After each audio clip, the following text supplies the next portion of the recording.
ಪರಿಶುದ್ಧ ಯೇಸು ಕ್ರಿಸ್ತನ ನಾಮದಲ್ಲಿ ನಿಮ್ಮೆಲ್ಲರಿಗೂ ಕೂಡ ಶುಭಾಶಯಗಳನ್ನು ಹೇಳಿಕೊಳ್ತೇನೆ. ನಾವಿಂದು ಧ್ಯಾನಕ್ಕಾಗಿ ಸತ್ಯವೇದದಲ್ಲಿ ಲೂಕಾ ಸುವಾರ್ತೆ 15ನೇ ಅಧ್ಯಾಯ 3-7 ವಾಕ್ಯನ ಧ್ಯಾನ ಮಾಡಕ್ಕಾಗಿದ್ದೇವೆ. ಇದು ಯೇಸು ಕ್ರಿಸ್ತನು ಹೇಳಿದಂತ 14ನೇ ಸಾಮ್ಯವಾಗಿರ್ತದೆ. ಯೇಸು ಕ್ರಿಸ್ತನು ಒಟ್ಟು 39 ಸಾಮ್ಯಗಳನ್ನು ಹೇಳಿದ್ದಾನೆ. ಅದರಲ್ಲಿ 14ನೇ ಸಾಮ್ಯ. ಕಳೆದ 13 ಸಾಮ್ಯಗಳು ಪರಲೋಕ ರಾಜ್ಯದ ಕುರಿತಾಗಿ ಸ್ಪಷ್ಟ ಮಾಹಿತಿಗಳನ್ನು ತೋರಿಸಲಾಗಿತ್ತು. இந்த கடந்த 13 அந்த பாரபல்ஸ்தோ பரலோக ராஜ்யம் எப்படி இருக்கோ அதை பத்தி சொல்லப்பட்டது. இப்போ அந்த ராஜ்யத்துக்குள்ள போக போற ஆள் யார்? ಪರಲೋಕ ರಾಜ್ಯದ ಒಳಗೆ ಹೋಗತಕ್ಕಂಥವ್ರು ಯಾರು? ಅದೇ ಈ ಸಾಮ್ಯನ ಒಂದ್ಸತಿ ಓದ್ಕೊಳ್ಳೋಣ ಬನ್ನಿ. ಸಾಮ್ಯವನ್ನು ಒಂದ್ಸತಿ ಓದೋಣ.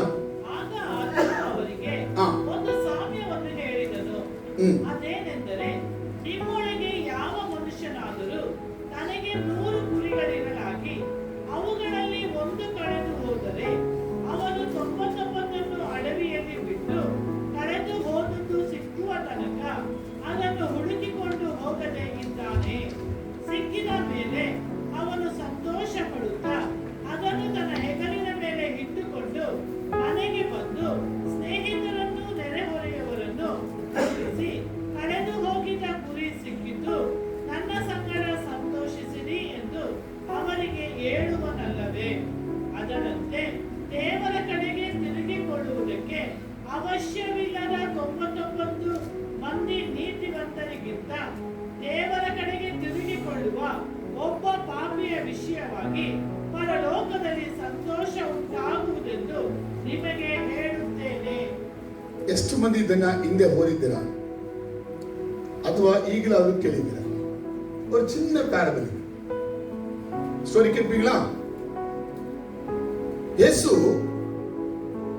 ಒಬ್ಬ ಮನುಷ್ಯನಿಗೆ 100 ಕುರಿಗಳಿದೆ ಎಂಬುದಾಗಿ ಹೇಳ್ತಾನೆ. சொல்லுங்கம்மா, ஒரு மனுஷனுக்கு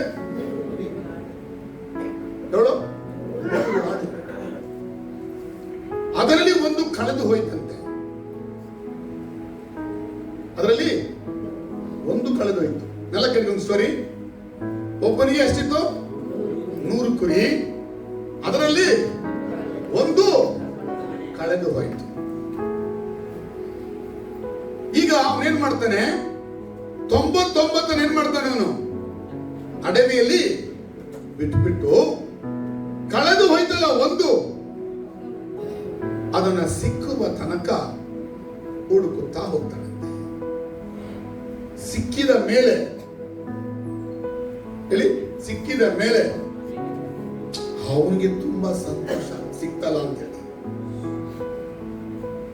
ಅವನು ತನ್ನ ಹೆಗಲ ಮೇಲೆ ಆ ಕುರಿಯನ್ನ ಇಟ್ಟುಕೊಂಡು ಮನೆಗೆ ಬರ್ತಾನೆ. ಸ್ಟೋರಿ ಕೇಳಿ. ಸಿಕ್ಕ ಮೇಲೆ ಮಾಡ್ತಾನೆ, ನಾನು ಸಂತೋಷ ಪಡ್ತಾನೆ.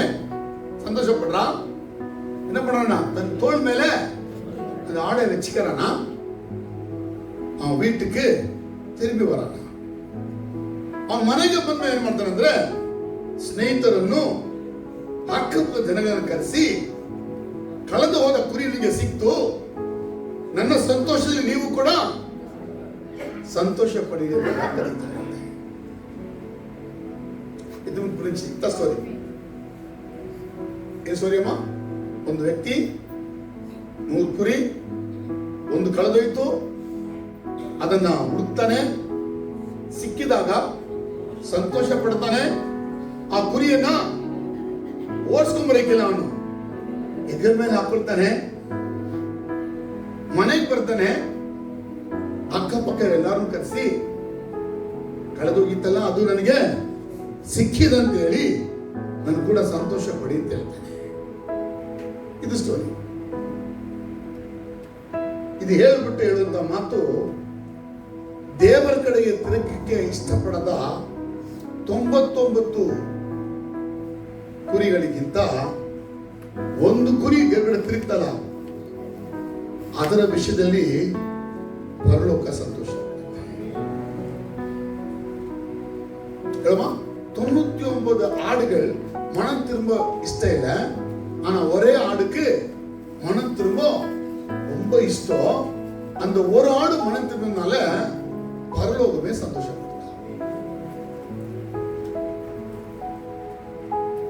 ಇಲ್ಲಿ ವ್ಯಕ್ತಿ ಯಾರು? ಮನುಷ್ಯ ಯಾರು? ಮ್ಯಾನ್. ಹೇಳಿ, ಜೀಸಸ್. ಆ ಜೀಸಸ್ ಶಿವನ ಕೇಳಿ, ವ್ಯಕ್ತಿ ಯಾರು? ಶಿವನ. ಜೀಸಸ್ ಹೇಳಿ, ಹೇಳಿ. ಶಮ್ಮ ಅವ್ರ ಏನ್ ಹೆಸರು? ಜೀಸಸ್. ವ್ಯಕ್ತಿ ಯಾರು? ஜீசஸ். கேக்குறீங்களா? நல்லா புரியுதா? யாருமா? ஒரு அந்த மனுஷன் இயேசு. அவருக்கு எவ்வளவு ஆடு இருந்துச்சு? அவருக்கு 100 என்ன காட்டுது? இந்த உலகத்தில் இருக்கிற எல்லா மனிதர்கள், ಲೋಕದ ಒಳಗಿರುವಂತ ಎಲ್ಲ ಮನುಷ್ಯರುಗಳು ದೇವರಿಗೆ ಕುರಿನೇ. 100 ಅದರಲ್ಲಿ ಒಂದು ಯಾರು? ನಾನು ಪಾಪಿ ಅಂತೇಳಿ ತಪ್ಪಿ ಹೋಗಿ. ಆ ಕುರಿ ಯಾವುದು? ಪಾಪದ ಕುರಿ ತಪ್ಪಿ ಹೋಗಿ ಅದು ಕಾಣದೆ ಹೋಗ್ಬಿಟ್ಟಿದೆ. ಅಂದ್ರೆ ಆ ವ್ಯಕ್ತಿ ಪಾಪದ ನಿಮಿತ್ತ ದೇವರಿಂದ ಅವನು ದೂರವಾಗಿ ಹೋಗಿದ್ದಾನೆ, ಮಂದೆಯಿಂದ ದೂರ ಇದ್ದಾನೆ. 99 ಮಂದೆಯಲ್ಲೇ ಇದ್ದಂಗೆ ಕಾಣ್ತಾ ಇದೆ ದೇವರದ ಕುರಿ. ಆದ್ರೆ ದೇವ್ರ ಕಡೆ ತಿರುಗ ಕೇಳಿಲ್ಲ, ಅವ್ರಿಗೆ ಇಷ್ಟ ಇಲ್ಲ. ಒಂದು ಕುರಿಗೆ ಮಾತ್ರ ದೇವ್ರ ಕಡೆ ಬರಕ್ಕೆ ಇಷ್ಟ, ಅದೇ ಬರಕದು ಆಗಲ್ಲ. ಆ ಕುರಿಯನ್ನ ಹುಡುಕೊಂಡು ಹೋಗುವನು ಯಾರು? ಈ ಕುರುಬ. ಈ ಮನುಷ್ಯನೇ ಕುರುಬ. ಆ ಯೇಸು ಹುಡುಕೊಂಡು ಹೋಗ್ತಾನೆ ಕುರಿಯನ್ನ. ಕುರಿ ಸಿಕ್ಕಿದಾಗ, ಆ ಪಾಪದ ಕುರಿ ಸಿಕ್ಕಿದಾಗ ಏನ್ ಮಾಡ್ತಾನೆ? ಹೆಗಲ ಮೇಲೆ ಹಾಕೊಳ್ತಾನೆ. ಹಾಕೊಂಡು ಸಂತೋಷ ಪಟ್ಟು ತನ್ನ ಮನೆಗೆ ತರ್ತಾನೆ. ಮನೆ ಯಾವುದು? ಪರಲೋಕ ರಾಜ್ಯಕ್ಕೆ ತರ್ತಾನೆ. ಆ ಪರಲೋಕ ರಾಜ್ಯದಲ್ಲಿ ಎಲ್ಲಾರನ್ನು ಕರೆಸಿ ಸಂತೋಷ ಪಡ್ತಾನೆ. ಅಂದ್ರೆ ಪರಲೋಕವೇ ಸಂತೋಷ ಪಡ್ತಾನೆ. ಯಾರಿಗೆ ಅರ್ಥ ಆಯ್ತು ಅಂತೇಳಿ ಎಲ್ಲ ಪುರಿಚಾಡ್ತೆ. ಈ ಲೂಕಾ ಸುವಾರ್ತೆಯ 15ನೇ ಅಧ್ಯಾಯ 3 ಬಗೆಯ ಪಾಪಿಗಳ ಕುರಿತು ಮಾತಾಡ್ತದೆ. ನೋಡಿமா, 3 விதமான பாவிகளை பத்தி பேசக்கூடியது தான் இந்த லூக்கா 15. இந்த சாப்டருக்கு ஒரு பேர் என்ன தெரியுங்களா? லாஸ்ட் சாப்டர், கಳೆದು ಹೋದ ಅಧ್ಯಾಯ ಅಂತ ಇದಕ್ಕೆ பேரு. எப்படி? பைபிள் நீங்க எங்கேயும் பார்க்க முடியாது. லாஸ்ட் சாப்டர், ಕಳೆದು ಹೋದ ಅಧ್ಯಾಯನ ಎಂಟೈರ್ ಬೈಬಲ್ ಇದು. ಎಂಟೈರ್ ಬೈಬಲ್ இந்த சாப்டரை தெரியாத ಮನುಷ್ಯನೇ ಇಲ್ಲ. ಈ ಚಾಪ್ಟರ್ ಗೊತ್ತಿಲ್ಲದ ವ್ಯಕ್ತಿಗಳು ಯಾರು ಇರಕ್ಕಿಲ್ಲ. ಅವರಿಗೆ ಬೈಬಲ್ ಗೊತ್ತಿಲ್ಲ ಅಂದ್ರೂ ಕೂಡ ಈ ಚಾಪ್ಟರ್ ಗೊತ್ತು. ಮನುಷ್ಯ ಕಳೆದು ಹೋದ ಪರಿಸ್ಥಿತಿ ತೋರಿಸುವಂತದ್ದು ಈ ಅಧ್ಯಾಯ. ಇಲ್ಲಿ 3 ಬಗೆಯ ಪಾಪಿಗಳ ಕುರಿತಾಗಿ ಈ ಅಧ್ಯಾಯದಲ್ಲಿ ಮಾತಾಡಲಾಗಿದೆ. ಆದರೆ ಇವತ್ತು ನಾವು 3 ಬಗೆಯ ಪಾಪಿಯನ್ನ ಮಾತಾಡೋದಿಲ್ಲ. ನಾನು ಮೊದಲನೇ ಈ ಸಾಮ್ಯದಲ್ಲಿರುತ್ತ ಆ ಪಾಪಿ ಬಗ್ಗೆ ಮಾತ್ರ ಮಾತಾಡ್ತೀನಿ. ரெண்டாவது நீங்க படிக்கணும் பார்க்கலாம். நெக்ஸ்ட் வீக் இன்னொரு பேரபிள்ல அந்த பாவி யாருன்னு பார்க்கலாம். ಅದರ ನೆಕ್ಸ್ಟ್ ವೀಕ್ அந்த பாவி ಯಾರನ್ನು பார்க்கலாம். ಅರ್ಥ ಆಗಿಲ್ಲ? எப்படி ಇಲ್ಲಿ 3 ಬಗೆಯ ಪಾಪಿಗಳು ಬರ್ತಾರೆ. ಇವತ್ತು ನಾವು 1 ಬಗೆಯ ಪಾಪಿ ನೋಡ್ತೀವಿ. ಇನ್ನು ಬರೋ ವಾರ, ಅದು ಮುಂದಿನ ವಾರ ಇನ್ನು 2 ಬಗೆಯ ಪಾಪಿಗಳು ಬರ್ತಾರೆ. ಅವ್ರು ಯಾವ ಪಾಪಿಗಳು ಅಂತ ನೋಡೋಣ. ಅರ್ಥ ಆದ ಒಂದ್ಸತಿ ಆಮೇಲೆ ನೋಡೋಣ. நல்ல வாய் தந்த ஹalleluya சொல்லு பார்க்கலாம். மனோ வாய் சொல்ல முடியாதா? கொஞ்சம் ராய் சொல்லு பார்க்கலாம்.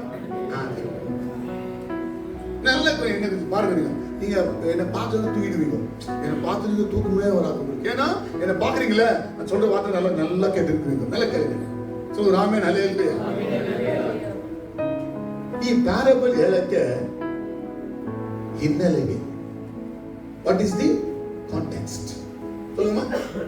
எதற்கு இந்த பேரபிள் சொல்றேன்? எதற்காக இந்த பேரபிள் சொன்ன?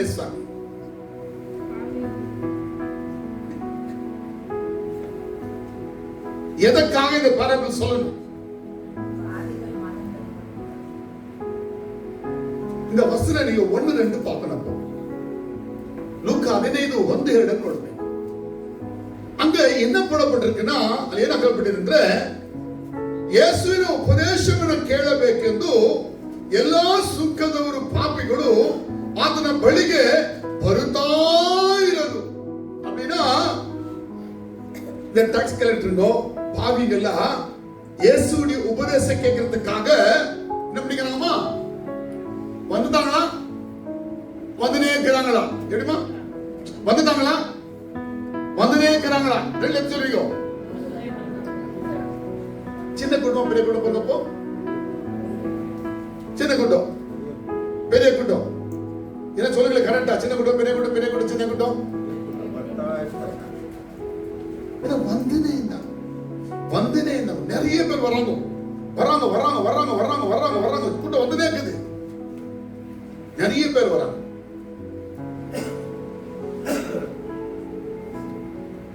ಲೂಕ 14:25 ಹೇಳ್ತದೆ, ಇಲ್ಲಿ ಬಹಳ ಮಂದಿ ಕೂಡಿ ಬಂದಿದ್ರು.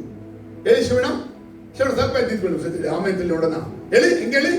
ಇಲ್ಲಿ ಎಷ್ಟೇ ಬಂದಿದ್ರು? ಇಲ್ಲಿ ಬಹಳ ಜನಗಳು ಬಂದಿಲ್ಲ. ಯೇಸುವಿನ ಉಪದೇಶ ಕೇಳಕ್ಕೆ ಬಂದವರು. ಹೇಳಮ್ಮ, ಇವ್ರು ಸುಮ್ಮನೆ ಬಂದವರಲ್ಲ. ಏನಕ್ಕೆ ಎದುರು ಯೇಸುடைய ಉಪದೇಶத்தை கேட்க வந்துக்கிறோம். கேட்க வந்தவங்க யாருன்னு கேட்டீங்கன்னா, ಕೇಳಕ್ಕೆ ಬಂದು ಯಾರು ಅಂತ ಹೇಳಿದ್ರೆ ಪಾಪಿಗಳು ಮತ್ತು ಸುಂಕದರು, ಟ್ಯಾಕ್ಸ್ ಕಲೆಕ್ಟರ್ಸ್ ಅಂಡ್ ದ ಸೀನರ್ಸ್. ಯಾರು ಟ್ಯಾಕ್ಸ್ ಕಲೆಕ್ಟರ್ಸ್? ಯಾರು ಟ್ಯಾಕ್ಸ್ ಕಲೆಕ್ಟರ್ಗಳು? ಸುಂಕದವರು. ಇವರಲ್ಲಿ 2 ಭಾಗ ಇದೆ. ஒரு டாக்ஸ் கலெக்ட் பண்றவங்க யாருன்னா, ஒவ்வொரு வீட்டுக்கு கொடுக்கணுமாகிற டாಕ್ಸ್ ಕಲೆಕ್ಟ್ பண்றவங்க. ಒಂದು ಮನೆಯಲ್ಲಿ ಇರುವವರು ಕೊಡಬೇಕಾದ ಮನೆ ಟ್ಯಾಕ್ಸ್ ಕೊಡತಕ್ಕಂಥವ್ರು. ಅದಕ್ಕೆ ಒಬ್ಬರಿಗೆ ಗುತ್ತಿಗೆ ಕೊಡ್ತಾ ಇದ್ರು ಈ ರೋಮಾ ಸರ್ಕಾರದವರು. ஃபார் எக்ஸாம்பிள் வின்சென்ட் என்ன பண்ணுவாரு? பெரிய பணக்காரு. இந்த ராட்சி நகர் ஃபுல்லா அவர் என்ன பண்ணாருன்னா, இந்த ஏரியால இருக்கிற எல்லா ஜனம் டாக்ஸ் நான் கட்டிடுவேன் ரோமன் கவர்மெண்ட்டுக்கு. நான் இந்த ಜನங்கள்ட்ட போயிட்டு நான் மாசம் மாசம் டாக்ஸ் வாங்கிக்குவேன். ರಾಜ್ಯದಲ್ಲಿರತಕ್ಕಂಥ ಎಲ್ಲರ ಟ್ಯಾಕ್ಸ್ ಅನ್ನ ವಿನ್ಸೆಂಟ್ ದೊಡ್ಡ ಹಣವಂತನಾಗಿ ಎಲ್ಲಾ ಟ್ಯಾಕ್ಸ್ ಅನ್ನ ಸರ್ಕಾರಕ್ಕೆ ಕೊಟ್ಬಿಡ್ತಾರೆ. ಏನ್ ಶಿವಣ್ಣ ಕೇಳ್ತಾ ಇದೆಯಾ? ಇವ್ರೇನ್ ಮಾಡ್ತಾರೆ ಮತ್ತೆ ಅಂತ ಹೇಳಿದ್ರೆ, ವಿನ್ಸೆಂಟ್ ಮನೆಗಳಿಗೆ ಹೋಗಿ ಎಲ್ಲರ ಟ್ಯಾಕ್ಸ್ ಅನ್ನ ವಸೂಲಿ ಮಾಡ್ತಾರೆ. ಇವರು ಟ್ಯಾಕ್ಸ್ ಕಲೆಕ್ಟರ್. ಇನ್ನೊಂದು ಟ್ಯಾಕ್ಸ್ ಕಲೆಕ್ಟರ್ ಇಂಗ್ಲಿಷ್ ಅಲ್ಲಿ ಪಬ್ಲಿಕನ್ ಅಂತ ನೆನಪಾಗ. ಪಬ್ಲಿಕನ್ ಅದು ಕನ್ನಡದಲ್ಲಿ ಹೆಂಗಿದೆ ಗೊತ್ತಾಗಿಲ್ಲ ನನಗೆ. ಅಂದ್ರೆ ಇವರು ಈ ಟೋಲ್ ಗೇಟ್ಗಳಲ್ಲಿ ಟ್ಯಾಕ್ಸ್ ಕಲೆಕ್ಟ್ ಮಾಡ್ತಾರಲ್ಲ, ರಸ್ತೆಗಳಲ್ಲಿ ಟೋಲ್ ಗೇಟ್ಗಳಲ್ಲಿ, ಅಂದ್ರೆ ಹಾರ್ಬರ್ಗಳಲ್ಲಿ, ಅಂದ್ರೆ ಶಿಪ್ ಇನ್ನೊಂದು ಕಡೆಯಿಂದ ಇನ್ನೊಂದು ಕಡೆ ಹೋಗುತ್ತಲ್ಲ, ನಮ್ ದಾರಿಗೆ ಬಂತಂದಾಗ ಈಗ ನಮ್ಮ ನೈಸ್ ರೋಡ್ ತಗೊಂಡ್ರೆ ನೈಸ್ ರೋಡ್ ಟ್ಯಾಕ್ಸ್ ಕಲೆಕ್ಟ್ ಮಾಡ್ತಾರೆ. ಅಲ್ಲಿ ಟ್ಯಾಕ್ಸ್ ಮಾಡೋರಿಗೆ ಪಬ್ಲಿಕನ್ಸ್ ಅಂತ ಕರೆಯಲ್ಪಡ್ತಾರೆ. 2 ಬಗೆಯಾದ ಟ್ಯಾಕ್ಸ್ ಕಲೆಕ್ಟರ್ ಇದ್ರು. ಆದ್ರೆ ಇವರೆಲ್ಲರೂ ಕೂಡ ಟ್ಯಾಕ್ಸ್ ಎಷ್ಟು ಕೊಂಡ್ಕೋಬೇಕು ಇಸ್ಕೋಬೇಕು ಅದು ಇಸ್ಕೊಳ್ಳಿಲ್ಲ. ಏನ್ ಮಾಡ್ತಾ ಇದ್ರು ಇವರು? ಹೆಚ್ಚಾಗಿ ಇಸ್ಕೊಳ್ತಾರೆ. ಅದಕ್ಕಾಗಿ ಅವತ್ತು ಯಹೂದಿ ಸಮಾಜ ಯಹೂದ್ಯರಾಗಿದ್ದು ಯಹೂದ್ಯರ ಬಳಿಯಲ್ಲಿಯೇ ಅಧಿಕವಾದ ಟ್ಯಾಕ್ಸ್ ಅನ್ನ ಕೊಂಡ್ಕೊಳ್ತಾ ಇದಾರಲ್ಲ, ತಗೊಂಡಾರ ಅಂತೇಳಿ ಅವರನ್ನ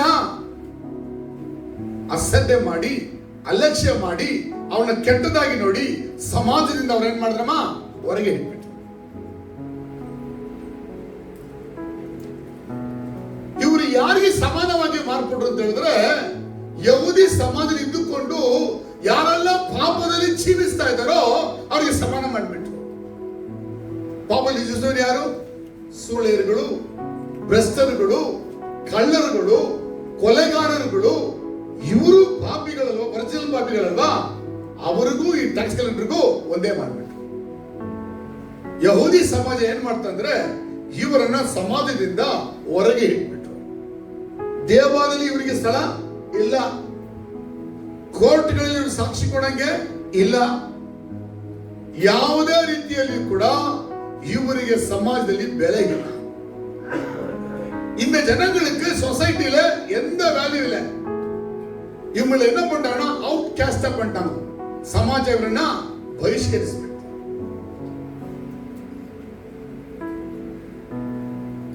ಪರಿಸಯರು ಮತ್ತು ಶಾಸ್ತ್ರಿಗಳು ದೇವಾಲಯದಲ್ಲಿ ಅವರೇ ಪ್ರಮುಖರಾಗಿದ್ದು ನಿಜವಾದ ಯಹೂದ್ಯರು ಅಂತ ಹೇಳಿಕೊಂಡು ಅವರುಗಳ ಪ್ರಕಾರವೇ ಇವರನ್ನ ಸಮಾಜದಿಂದ ಹೊರಗಿಡಲಾಗಿತ್ತು. ಈ ಪರಿಸರ ಶಾಸ್ತ್ರಿಗಳು ಯಾರಾಗಂದ್ರೆ ಯೇಸು ಕಾಲದಲ್ಲಿ ಸುಮಾರು 6,000 ಪರಿಸರಿಗಳಿದ್ದರು. ಅವರು ದೇವರ ವಾಕ್ಯಗಳನ್ನು ತಿಳಿದಿದ್ರು, ಹಾಗೆ ಮನುಷ್ಯರ ಕಟ್ಟಳೆಗಳನ್ನು ಕೂಡ ತಿಳಿದಿದ್ರು. ದೇವರ ವಾಕ್ಯ ಎಷ್ಟು ಮುಖ್ಯವೋ ಮನುಷ್ಯ ಕಟ್ಟಳೆ ಅಷ್ಟೇ ಮುಖ್ಯ ಅಂತ ಬೋಧಿಸ್ತಾ ಇದ್ದಾರೆ ಪರಿಸರ. ಈ ಸದ್ದುಕಾರರಿಗೆ ವಾಕ್ಯ ಗೊತ್ತಿಲ್ಲ, ವಿದ್ಯಾವಂತರುಗಳು ಇವರು ಚರ್ಚಿನ ಪ್ರಮುಖ ಭಾಗಗಳ ಮೇಲೆ ಅಧಿಕಾರ ಮಾಡ್ತಾ ಇದ್ರು. ಅವರುಗಳಲ್ಲೇ ಬಂದವರೇ ಪ್ರೀಸ್ಟ್ಗಳು, ಮಹಾಯಾಜಕರು, ಸದ್ದುಕಾರ ಗುಂಪು ಪ್ರೀಸ್ಟ್. ಈ ಎರಡು ಗ್ರೂಪ್ ಯಹೂದಿ ಸಮಾಜವನ್ನು ಅವತ್ತು ನಡೆಸ್ತಾ ಇತ್ತು. ಇವರಿಗೆ ವಾಕ್ಯ ಗೊತ್ತು, ಆದರೆ ವಾಕ್ಯದ ಪ್ರಕಾರ ಇವರು ನಡೆದವರಾಗಿ ಇರಲಿಲ್ಲ. ಚರ್ಚಲ್ಲಿ ಇವರದೇ ಪ್ರಮುಖವಾದ ಉದ್ಯೋಗಗಳಿತ್ತು. ಇವರು ಹೇಳಿದ್ದೇ ಆಗಬೇಕು ಹಂಗಿತ್ತು. ಇವರ ನಿಮಿತ್ತವೇ ಈ ಜನರು ಟ್ಯಾಕ್ಸ್ ಕಲೆಕ್ಟರ್ಗಳು, ಪಾಪಿಗಳು ಸಮಾಜದ ಹೊರಗಡೆಗಿದ್ರು. ಆದರೆ ಯಹೂದಿ ಸಮಾಜವನ್ನು ಎರಡು ಭಾಗ ಮಾಡೋದು ಯಾರು? ಈ ಪರಿಸಯಗಳು, ಈ ಶಾಸ್ತ್ರಿಗಳು, ಈ ಯಾಜಕರುಗಳೇ ಮಾಡಿದ್ದು. ಸಮಾಜವನ್ನು ಎರಡಾಗಿ ಮಾಡಿಬಿಟ್ರು. ಒಂದು ಕ್ಲೀನ್ ಸಮಾಜ, ಒಂದು ಅನ್ಕ್ಲೀನ್ ಸಮಾಜ ಮಾಡಿಬಿಟ್ರು. ಒಂದು ಶುದ್ಧವಾದ ಸಮಾಜ, ಇನ್ನೊಂದು ಶುದ್ಧ ಅಲ್ಲದ ಸಮಾಜ. ಶುದ್ಧ ಅಲ್ಲದ ಸಮಾಜ ಯಾರಂದ್ರೆ ಈ ಟ್ಯಾಕ್ಸ್ ಕಲೆಕ್ಟರ್ಗಳು ಮತ್ತು ಈ ಪಾಪಿಗಳು. ಶುದ್ಧವಾದ ಸಮಾಜ ಅಂದ್ರೆ ನೀತಿವಂತರು ಯಾರು? ಪರಿಸಯಗಳು ಮತ್ತು ಶಾಸ್ತ್ರಿಗಳು. ಅರ್ಥ ಆಯ್ತಾ ಗೊತ್ತಿಲ್ಲ? ಒಂದ್ಸತಿ ಕೂಡ ಆಮೇಲೆ ಅಂತ ಹೇಳ್ಬೋದಾ? ಈಗ ಯೇಸುವಿನ ಬಳಿಗೆ ಪಾಪಿಗಳು ಬರ್ತಾ ಇರೋದನ್ನ ನೋಡಿದ ಈ ಪರಿಸಯಗಳು, ಶಾಸ್ತ್ರಿಗಳು ಇದನ್ನು ಒಪ್ಪಿಕೊಳ್ಳಕ್ಕೆ ರೆಡಿ ಇಲ್ಲ. ಯಾಕೆ? ನಾವು ಪರಿಸಯದ ಶಾಸ್ತ್ರಿಗಳು ಪಾಪಿಗಳನ್ನು ಮತ್ತು ಈ ಶಾಸ್ತ್ರಿ ಸುಖದವರನ್ನ ಸಮಾಜದಿಂದ ಏನ್ ಮಾಡಿದೀವಿ? ಹೊರಗೆ ಇಟ್ಟಿದೀವಿ. ಹೊರಗಿದ್ದ ಸಮಾಜವನ್ನ ಈ ಯೇಸು ಆಕರ್ಷಣೆ ಮಾಡಿ ತನ್ನ ಬಳಿಗೆ ಕರ್ಕೊಂಡು ಅವ್ರ ಜೊತೆ ಕೂತ್ಕೊಂಡು ಮಾತಾಡ್ತಾ ಊಟ ಮಾಡ್ತಾ ಇದ್ದಾನಲ್ಲ, ಇದು ಅವರಿಗೆ ಒಪ್ಪಲಿಲ್ಲ. எதுக்கு பிடிக்கல இயேசு மேல அவங்களுக்கு? இந்த ஆயக்காரர்களை, இந்த பாவிகளை இவர் சேர்த்துக்கின்னு அவங்க கூட உட்கார்ந்து சாப்பிடுறாரு. இது பரிசேயர்களுக்கு சாஸ்திரிகளுக்கோ பிடிக்கல. இது தப்பு. இயேசு ஒரு நீதிமான், இயேசு ஒரு பரிசுத்தவான். இயேசுவர் அப்படி இப்படி சொன்னா இந்த ஆயக்காரர்களோடு, இந்த பாவிகளோடு என்ன பண்ணக்கூடாது? சேரக்கூடாது. ಅರ್ಥ ಆಗಿಲ್ಲ? ಯೇಸು ಒಬ್ಬ ನೀತಿವಂತ, ತುಂಬಾ ಒಳ್ಳೆಯವರು, ದೇವರ ವಾಕ್ಯ ಹೇಳ್ತಾರೆ. ಅವ್ರ ಹಂಗೆ ಅಂತ ಏನ್ ಬೇಕಾದ್ರೆ ಹೇಳಿ, ಅವ್ರ ಹಂಗಿರೋದಾದ್ರೆ ಈ ಸುಖದವರನ್ನ, ಪಾಪಿಗಳನ್ನ ತನ್ನ ಬಳಿಗೆ ಏನ್ ಮಾಡ್ಬೇಕು? ಅವರು ಸೇರ್ಸ್ಕೋಬಾರದು. ನಾವ್ ಹೆಂಗೆ ಹೊರಗೆ ಇಟ್ಟಿದ್ದೀವಿ ಆ ರೀತಿ ಇವರನ್ನ ಏನ್ ಮಾಡ್ಬೇಕು? ಅವರು ಹೊರಗೆ ಇಡಬೇಕು. ಚೆನ್ನಾಗಿ ಅರ್ಥ ಮಾಡ್ಕೊಳ್ರಿ. ಡಿಬೇಟ್ ಹೆಂಗ್ ನಡೀತಾ ಇದೆ? ಪರಿಸಯರು, ಶಾಸ್ತ್ರಿಗಳು ಸುಖದವರನ್ನು ಮತ್ತು ಪಾಪಿಗಳನ್ನ ದೂರ ಇಟ್ಟಿದ್ದಾರಲ್ಲ, ಯೇಸು ಏನ್ ಮಾಡಿದ್ದಾರೆ? ದೂರ ಇಡಬೇಕು. ಯಾರ ಪ್ರಕಾರ? ಪರಿಸಯರು ಮತ್ತು ಶಾಸ್ತ್ರಿಗಳ ಪ್ರಕಾರ. ಆದ್ರೆ ಯೇಸು ಏನ್ ಮಾಡಿದ್ದ? ಪರಿಸಯರು, ಶಾಸ್ತ್ರಿಗಳ ಪ್ರಕಾರ ಈ ಸುಖದವರನ್ನು, ಪಾಪಿಗಳನ್ನ ದೂರ ಹಿಡದೆ ಅವರ ಹತ್ತಿರಕ್ಕೆ ಹೋದ. ಯೇಸು ತಪ್ಪ? ಪರಿಸಯರು ತಪ್ಪ? நம்ம எது தப்பு? இயேசு கூட தப்பா இல்ல பரிசேயர் கூட தப்பா? அந்த கதையை தான் இங்க சொல்ல வர. தப்பு யாருன்னு எடுத்து காட்டுறதுக்காகத்தான் இந்த பேரபிள்.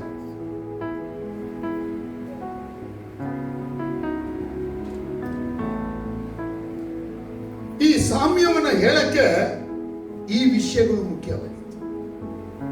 ಪರಿಸಯರ ಯೋಚನೆ ಏನು? ಯೇಸುವಿನ ಯೋಚನೆ ಏನು? ಪರಿಸಯರು ಏನು ಯೋಚಿಸ್ತಾ ಇದ್ದಾರೆ?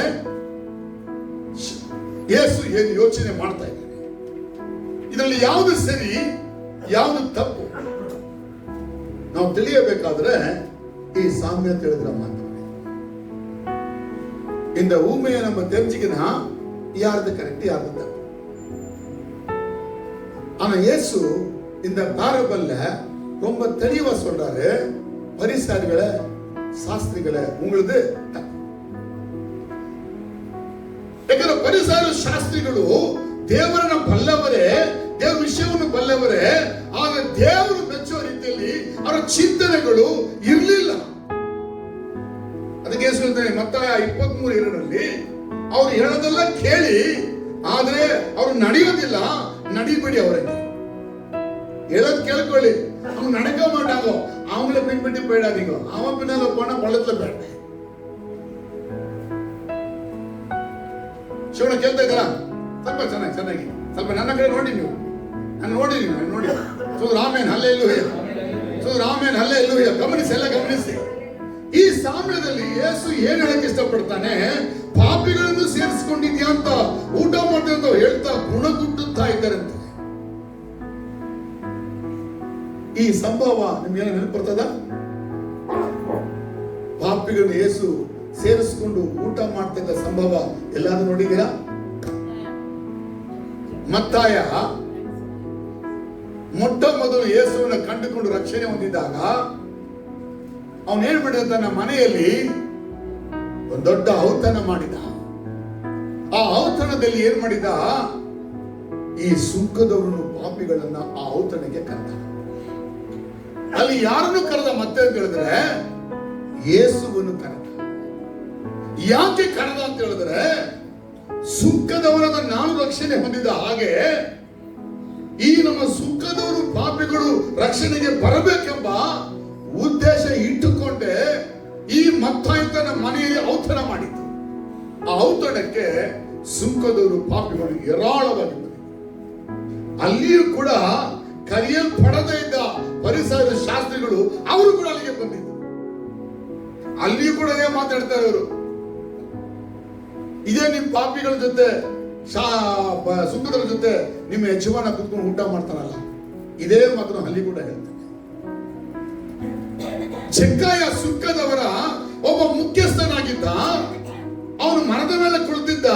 ಯೇಸು ಯಾರು ಎಂಬುದಾಗಿ ತಿಳಿಯಬೇಕೆಂದ ಯೇಸು ಕೆಳಗೆ ಇಳಿದು ಬಾ ಜಕ್ಕಾಯ ಅಂತ ಹೇಳುವಾಗ ಅವನು ಇಳಿದು ಬಂದ. ನಾನು ನಿಮ್ಮ ಮನೆಗೆ ಬರ್ತೀನಿ ಅಂತೇಳಿ ಯೇಸು ಹೇಳಿದಾಗ ಅವನಿಗೆ ಖುಷಿ ಆಯಿತು. ಆದ್ರೆ ಅಲ್ಲಿದ್ದ ಜನಗಳಿದ್ರಲ್ಲ, ಅವರಿಗೆ ಯೇಸು ಆದ ಜಕ್ಕಾಯನ ಮನೆಗೆ ಹೋಗೋದು ಖುಷಿಯಾಗಿ ಇರಲಿಲ್ಲ. ಅದಕ್ಕಿಂತ ಯೇಸು ಹೋಗದೇ ಇರಲಿಲ್ಲ, ಜಕ್ಕಾಯನ ಮನೆಗೆ ಹೋದ. ಹಾಗಾದ್ರೆ ಯೇಸು ಏನ್ ಮಾಡಿದ? ಯೇಸು ಏನಂತ ಸೈದಾನೆ, ಪಾಪಿಗಳ ಮನೆಯಲ್ಲಿ, ಸುಂಕದವರ ಮನೆಯಲ್ಲಿ ಯೇಸು ಊಟಕ್ಕೆ ಹೋಗಿ ಅವ್ರ ಜೊತೆ ಊಟ ಮಾಡಿದ. ಆದ್ರೆ ಪರಿಸರಿಗೂ ಶಾಸ್ತ್ರಿಗಳಿಗೂ ಯೇಸು ಮಾಡಿದ ಎಲ್ಲಾ ತಪ್ಪು ಕಂಡುಹಿಡಿಯುವಂತವರು ಈ ಒಂದು ವಿಷಯದಲ್ಲಿ ಕೂಡ ಬಹಳ ದೊಡ್ಡದಾಗಿ ತಪ್ಪು ಕಂಡುಹಿಡಿಯಕ್ಕೆ ಪ್ರಯತ್ನಿಸಿದರು.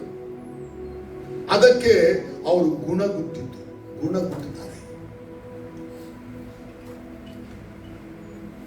ಇದಕ್ಕೆ ಇನ್ನೊಂದು ವಿಷಯವನ್ನು ನಾವು ತಿಳಿಯಬೇಕು.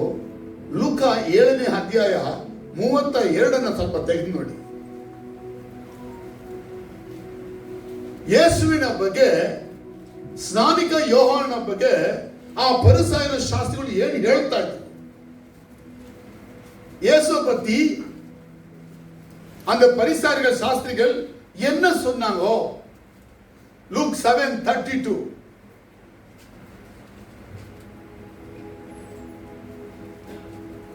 ಅವರು ಯಾರನ್ನು ಹೋಲುತ್ತಾರೆ?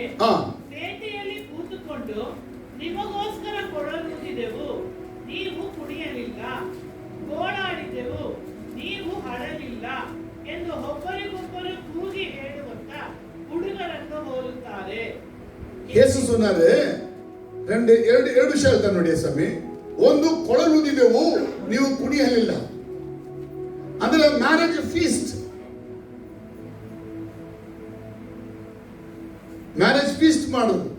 ಅಂದ್ರೆ ಜೀಸಸ್ ಪಾಪಿಗಳನ್ನ ಸೇರಿಸಿಕೊಂಡು ದೊಡ್ಡ ಔತಣ ಮಾಡಿದ್ರು. Equal to marriage wedding feast ಹೆಂಗ್ ಮಾಡಿದ್ರು. ಪರಿಸರ ಹೇಳ್ತಾರೆ ನಾವು ಕೊಳ್ಳುತ್ತಾ ಇದೀವಿ, ಯೇಸು ನೀವು ಕುಣಿ ಅಂತ ಹೇಳ್ತಾ ಇದ್ದಾರೆ. ಯೇಸು ಕುಣಿಯಕ್ಕೆ ಬಂದಿಲ್ಲ. ಅದು ಇದು ನೋಡಿ, ಕೆಳಗೆ ನಾವು ನಿಮಗಾಗಿ ಶೋಕಿಸಿದೆವು, ನೀವು ಅಳಲಿಲ್ಲ. ಇದು ಡೆತ್ ಟೈಮಲ್ಲಿ ಆದಂತ ಪರಿಸ್ಥಿತಿ. ಇದು ಯಾರ ಕಾಲದಲ್ಲಿ? ಸ್ನಾನಿಕನಾದ ಯೋಹಾನನು. ಅವನ ಮಾತುಗಳೆಲ್ಲ ಒಂದು ಮರಣದ ಸುದ್ದಿಯಾಗಿತ್ತು. ಇದು ಎರಡಕ್ಕೂ ಕೂಡ ಯೇಸು ಏನ್ ಮಾಡಲಿಲ್ಲ, ರೆಸ್ಪಾಂಡ್ ಮಾಡಲಿಲ್ಲ. ಅಂದ್ರೆ ಯೇಸುನ ಕುಣಿಸಕ್ಕಾಗಿ ರೆಡಿ ಮಾಡ್ತಿದ್ರು. ಜಾನ್ ಬ್ಯಾಪ್ಟಿಸ್ಟ್ ಕುಣಿಸಕ್ಕಾಗಿ ರೆಡಿ ಮಾಡ್ತಿದ್ರು. ಇವ್ರು ಯಾರು ಕೂಡ ಅವ್ರ ಮಾತು ಕೇಳಿ ಕುಣಿಲಿಲ್ಲ. ಯಾಕಂದ್ರೆ ಇವರು ಯೇಸುವನ್ನ ಎಲ್ಲಾ ಕಾಲಗಳಲ್ಲಿ ಗುಣಗುಟ್ಟುತ್ತಾ ಬಂದವರು. ಈಗ ಪರಿಸರಗಳು, ಶಾಸ್ತ್ರಿಗಳು ಯಾಕೆ ಇಲ್ಲಿ ಮತ್ತೆ ಬಂದವರಂದ್ರೆ, ಪಾಪಿಗಳೆಲ್ಲ ಯೇಸು ಬೆಳಿಗ್ಗೆ ಏರಾಳವಾಗಿ ಬರೋದು ನೋಡಿ ಸಹಿಸಿಕೊಳ್ಳಕ್ಕಾಗದೆ ಗುಣಗುಡ್ತಾರೆ. ಅಂದ್ರೆ ಜೀಸಸ್ ಅಷ್ಟು ಅಟ್ರಾಕ್ಟ್ ಅಂತ சொல்லுங்கம்மா. இயேசு அந்த அளவுக்கு ரொம்ப அட்ராக்ட் ஆகிறாராಂಟಿ. ಯೇಸು ಸ್ವಾಮಿ ಅಷ್ಟರ ಮಟ್ಟಿಗೆ ಅಟ್ರಾಕ್ಟ್ ಆಗಿದ್ದಾರಾ ಅಂತ. ಯೇಸು ಆ ಕಾಲದಲ್ಲಿ ಈ ಸುಂಕದವರನ್ನು, ಪರಿಸಾಯರನ್ನು ಯಾಕೆ ಇಡೀ ಸಮಾಜಕ್ಕೆ ಒಂದು ಅಟ್ರಾಕ್ಟ್ ಆದಂತ ವ್ಯಕ್ತಿಯಾಗಿ ಇದ್ದ. ಎಲ್ಲ ಮಕ್ಕಳು ಅವರನ್ನ ತುಂಬಾ ಅಟ್ರಾಕ್ಟ್ ಆಗಿತ್ತು. ಮಕ್ಕಳೆಲ್ಲ ಬೆಳಿಗ್ಗೆ ಬರಕ್ಕೆ ಬಿಡಿ ಎಂಬುದಾಗಿ ಹೇಳಿ ಆಮೇಲೆ ಅಲ್ಲೇ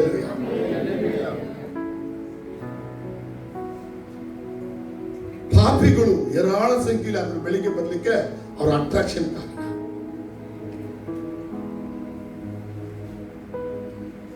ಕುರುಬರು ಮತ್ತು ಮೇರಿ ಯೇಸುವಿನ ಪಾದಕ್ಕೆ ಬೀಳಕ್ಕೆ ಯೇಸು ಅಟ್ರಾಕ್ಷನ್ ಕಾರಣ.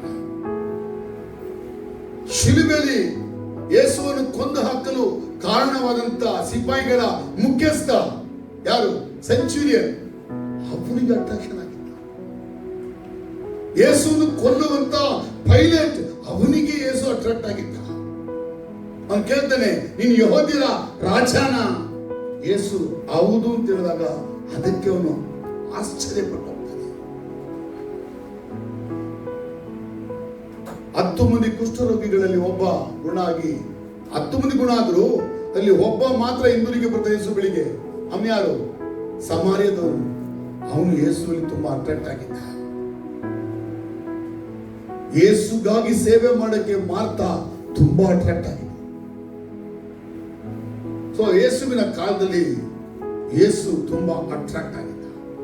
ಯಾಕೆಂತ ಹೇಳಿದ್ರೆ ಅವ್ರು ಮಾಡುವ ಅದ್ಭುತಗಳು, ಅವ್ರು ಮಾಡುವ ಉಪದೇಶಗಳು, ಅವರು ಜನರಿಗೆ ಕೊಟ್ಟಂತ ಬಿಡುಗಡೆಗಳು, ಜನರು ಅವರನ್ನ ಸಾವಿರ ಸಾವಿರ ಸಂಖ್ಯೆಯಲ್ಲಿ ಹಿಂಬಾಲಿಸಿ ಬರ್ತಾರೆ. ಎದಕ್ಕಾಗಿ ಯೇಸು ಎಲ್ಲರೂ ಅಟ್ರಾಕ್ಟ್ ಅನ್ನೋ.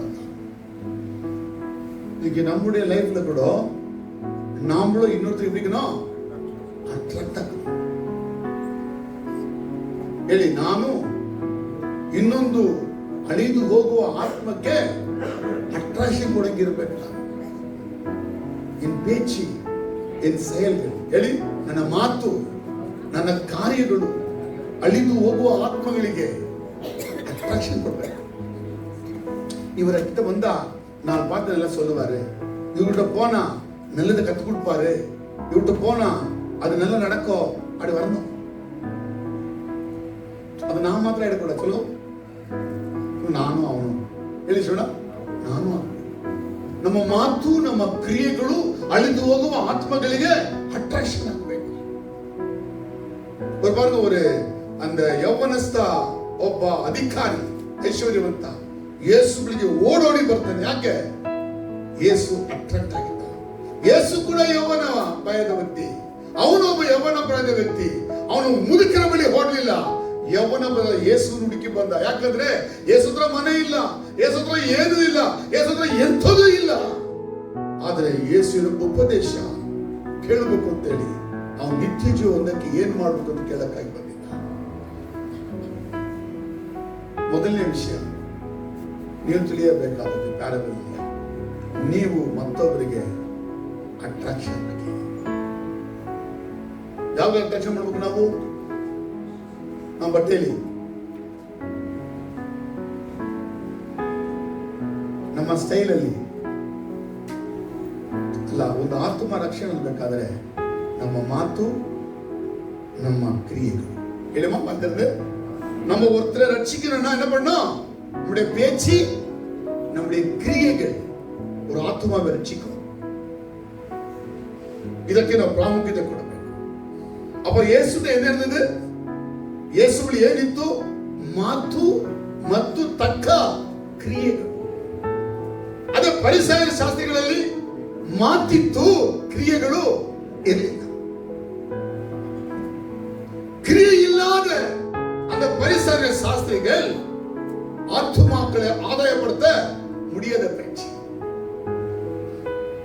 சொல்லுங்க, ஆத்துமா ஆதாயப்படுத்தணும்னா என் பேச்சு, என் ಕ್ರಿಯೆகளுக்குள்ள ಇರಬೇಕು. ನನಗೆ ದೇವರ ಬಗ್ಗೆ ಗೊತ್ತಿರಬಹುದು, ಆದರೆ ದೇವರ ಮೆಚ್ಚುವ ಕ್ರಿಯೆಗಳನ್ನು ಮಾಡದೆ ಹೋದ್ರೆ ನಾನು ನಿಜವಾದ ಕ್ರೈಸ್ತ ಅಲ್ಲ, ಸತ್ತು ಹೋದ ಕ್ರೈಸ್ತ. சொல்லுங்க, என்னுடைய வார்த்தை இருக்கலாம், ஆனா கிரியையில போனா செத்து போன கிறிஸ்து. ஒரு ஆத்துமா ரட்சிக்கப்படுறதுக்கு என் பேச்சு மாத்திரம் பத்தாது, எனக்குள்ள இந்த கிறிஸ்துவின் ஜீவன் கிரியைகள் புறப்பட்டு வெளியே வந்தா அந்த கிரியைகள் ஒரு ஆத்துமாவை என்ன பண்ணும்? ரட்சிக்கும். இது இயேசுகிட்ட இருந்தது. சொல்லுங்க ஆமென், ஹல்லேலூயா. ಇಲ್ಲಿ ಯೇಸು ಇವರಿಗೆ ಈ ಸ್ಟೋರಿಯನ್ನ ಹೇಳ್ತಾನೆ. ನಿಮ್ಗೆ ಅರ್ಥ ಆಯ್ತು? ಕಾಂಟೆಕ್ಸ್ಟ್ ಅರ್ಥ ಆಯ್ತು? ಯೇಸು ಯಾಕೆ ಪಾಪಿಗಳ ಮಧ್ಯದಲ್ಲಿ ಬಂದ? ಪಾಪಿಗಳನ್ನ ರಕ್ಷಿಸುವ ಮಾತುಗಳನ್ನ ಹಾಡುತ್ತಾ ಇದ್ದ, ತಕ್ಕ ಕ್ರಿಯೆಯನ್ನ ಮಾಡ್ತಾ ಇದ್ದ. ಆದ್ರೆ ಪಾಪಿ ರಕ್ಷಿಸುವ ಮಾತು ಆಡ್ಲಿಲ್ಲ, ತಕ್ಕ ಕ್ರಿಯೆ ತೋರಿಸಲಿಲ್ಲ. ಯಾರು? ಫರಿಸಾಯ ಶಾಸ್ತ್ರಿಗಳು. ಯೇಸು ಮಾಡೋದನ್ನ ನೋಡಿ ಗುಣ ಕೊಟ್ಟಿದರು. ஏமா ஏன் பேசுனாங்கன்னா, யார் கிரியை செய்ய மாட்டாங்க பேசுவாங்க. சொல்லுங்கம்மா, ಯಾರು ಕ್ರಿಯೆ ಮಾಡೋದಿಲ್ವೋ ಅವರೆಲ್ಲ ಮಾತಾಡ್ತಾರೆ. ಕ್ರಿಯೆ ಮಾಡೋರು ಯಾರು ಮಾತಾಡ್ತಾರೆ. பேசுறவே செயல்பட மாட்டான், செயல்படுவே பேச மாட்டான். ಜಾಸ್ತಿ ಮಾತಾಡೋರು ಏನು ಮಾಡಕ್ಕಿಲ್ಲ, ಮಾತು ಕಡಿಮೆ ಕ್ರಿಯೆ ಮಾಡೋರು ಏನಾದ್ರು ಮಾಡ್ತಾರೆ. இப்போ இந்த பரிசாயர்களுக்கு இயேசு என்ன சொல்லணும்? ಈ ಪರಿಸಾರಿಗೆ, ಈ ಶಾಸ್ತ್ರಿಗಳಿಗೆ ಯೇಸು ಏನು ಹೇಳಬೇಕು ಅದನ್ನ ಹೇಳಕ್ಕೆ ಅವರಿಗೆ ಒಂದು ಸ್ಟೋರಿ ಹೇಳ್ತಾರೆ. ಯಾರಿಗೆ? இந்த ஸ்டோரி யார் தெரிஞ்சுக்கிறது? பரிசாரிಗೂ ಶಾಸ್ತ್ರಿಗಳಿಗೂ ಯೇಸು ಸ್ಟೋರಿ ಹೇಳ್ತಾರೆ. என்ன ಸ್ಟೋರಿಯಾ? ಎಂತ ಸ್ಟೋರಿ? ಪರಿಸಾರಿಗೆ ಒಪ್ಪುವ ಸ್ಟೋರಿನಾ, ಒಪ್ಪದಿರೋ ಸ್ಟೋರಿನಾ? ಒಪ್ಪದೇ ಇರುವ ಸ್ಟೋರಿ. ಈ ಸ್ಟೋರಿಯಲ್ಲಿ ಪರಿಸಾಯರು ಒಪ್ಪಬೇಕಾ ಒಪ್ಪಬಾರ್ದ ಅನ್ನೋದನ್ನ ಹೇಳ್ತಾನೆ. ಅವ್ರು ಒಪ್ಪದೇ ಇರೋ ವಿಷಯ, ಅದು ಒಪ್ಪದೇ ಇರೋ ವಿಷಯ ಯಾವ್ದಂದ್ರೆ ಕುರುಬ ಅಂದ್ರೆ ಅವ್ರು ಒಪ್ಪಕ್ಕಿಲ್ಲ. ಯಾರು ಒಪ್ಪಲ್ಲ? ಅವರು ಕುರುಬ ಕುರಿ ಅಂದ್ರೆ ಒಪ್ಪಕ್ಕಿಲ್ಲ. ಅವರು ಈ ಕುರುಬರು ಕುರಿ ಅಂದ್ರೆ ಪರಿಸರ ಶಾಸ್ತ್ರಿಗಳಿಗೆ ಚೀ ಚೀ ಚೀ ಚೀ. ಈ ಯೇಸುಸ್ವಾಮಿ ಈ ಸಾಮ್ಯದಲ್ಲಿ ಯಾವುದನ್ನ ಅವರು ಒಪ್ಪದಿಲ್ವೋ ಆ ವಿಷಯವನ್ನೇ ಒಂದು ಸ್ಟೋರಿಯಾಗಿ ಹೇಳ್ತಾರೆ. ಹೇಳ್ತಾರೆ, ಒಬ್ಬ ಕುರುಬ ಇದ್ದ, ಒಬ್ಬ ಮನುಷ್ಯ ಕುರುಬ ಇದ್ದ. ಅವನ ಬಳಿಯಲ್ಲಿ 100 ಕುರಿಗಳಿತ್ತು. ಆ ಕುರಿಗಳಲ್ಲಿ ಒಂದು ಕಳೆದು ಹೋಯ್ತು. ಆ ಕುರುಬ ಕುರಿಗಳನ್ನ ಒಂದ್ ಕಡೆ ಬಿಟ್ಟು ಕಳೆದು ಹೋದನ್ನ ಹುಡ್ಕೊಂಡೋದ. ಸಿಕ್ಕಿದಾಗ ಸಂತೋಷ ಪಟ್ಟು ಹೆಗಲ ಮೇಲೆ ಹೊತ್ಕೊಂಡು ಮನೆಗೆ ಬಂದು ಎಲ್ಲಾರನ್ನ ಕರೆದು ಅವನು ಸಂತೋಷ ಪಟ್ಟ. ಹಾಗಾದ್ರೆ ಕುರುಬರನ್ನ ಪರಿಸಾಯರು ಟ್ಯಾಕ್ಸ್ ಕಲೆಕ್ಟರ್ ಹೆಂಗಿಟ್ಟಿದ್ದಾರೆ ಹಂಗೆ ಯೇಸುವಿನ ಹುಟ್ಟುವಿಕೆಯಲ್ಲಿ ಕೂಡ ನೋಡಬಹುದು ನೀವು. ಯಾಕೆ ಕುರುಬರಿಗೆ ದೇವರು ಪ್ರತ್ಯಕ್ಷನಾಗಬೇಕಂದ್ರೆ ಕುರುಬರನ್ನ ಆ ಸಮಾಜ ಹೊರಗೆ ಇಟ್ಟು மீட்பர்கள்னா இந்த பரிசார சாஸ்திரிகளுக்கு ஆகாது. அவங்கள ஒரு மாதிரி தீட்டுப்பட்டு ಇನ್ನು ಮೇಯ್ಪುರಗಳ ಪಾತ್ರಿಪಿಗಳ ಈಗ ನೋಡಿ ಮನೆ ಹತ್ರ ನೋಡ್ಬೋದು, ಕೆಲವು ಟೈಮಲ್ಲಿ ಹಳ್ಳಿಗಳ ನೋಡ್ಬೋದು ನೀವು, ಒಂದು ಮಂದೆಗಳನ್ನ ಮೇಯಿಸ್ಕೊಂಡು ಹೋಗ್ತಾ ಇರ್ತಾರೆ. ಒಳ್ಳೆ ಸೂಟ್ ಹಾಕೊಂಡು, ಒಳ್ಳೆ ಸೆಂಟಲ್ ಹಾಕೊಂಡು, ಒಳ್ಳೆ ಉಂಗುರ ಚೇರೆಲ್ಲ ಕಟ್ಕೊಂಡು ಒಳ್ಳೆ ಜಾಲಿಯಾಗಿ ಹೋಗ್ತಾ ಇರ್ತಾರೆ. ನೋಡ್ತಾರ?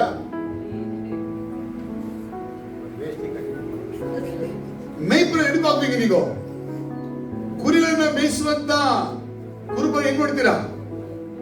ಅವನ ಮುಖ ತೊಳೆದ ದಿನ ಆಯ್ತು, ಅವನು ತಿಂದನೋ ಇಲ್ಲವೋ ಏನೋ, ಚಪ್ಪಲಿ ಹಾಕಿದನೋ ಇಲ್ಲವೋ, ಕೋಲ್ ಮಾತ್ರ ಇಟ್ಕೊಂಡಿರ್ತಾನೆ, ಒಂದೆರಡು ನಾಯಿ ಇಟ್ಕೊಂಡಿರ್ತಾನೆ, 100 ಕುರಿಯನ್ನ ಮೇಯಿಸ್ತಾ ಇರ್ತಾನೆ. ನಮ್ಮ ಮನೆ ಹತ್ರ ಕುರಿಯನ್ನು ಮೇಯಿಸ್ಕೊಂಡ್ ಬರ್ತಾರೆ. ನಾ ಕೇಳಿದೆ, ನೀವು ಎಲ್ಲಿಂದ ಅಂತ ಹೇಳಿದ್ರೆ ಮಂಡ್ಯ ಅಂತ ಹೇಳ್ತಾರೆ. ಒಬ್ಬ ಅಲ್ಲಿಂದ ಬಂದಿರ್ತಾನೆ, ನಡ್ಕೊಂಡೆ ಬಂದು ಹೋಗಿದ ನೋಡಿ.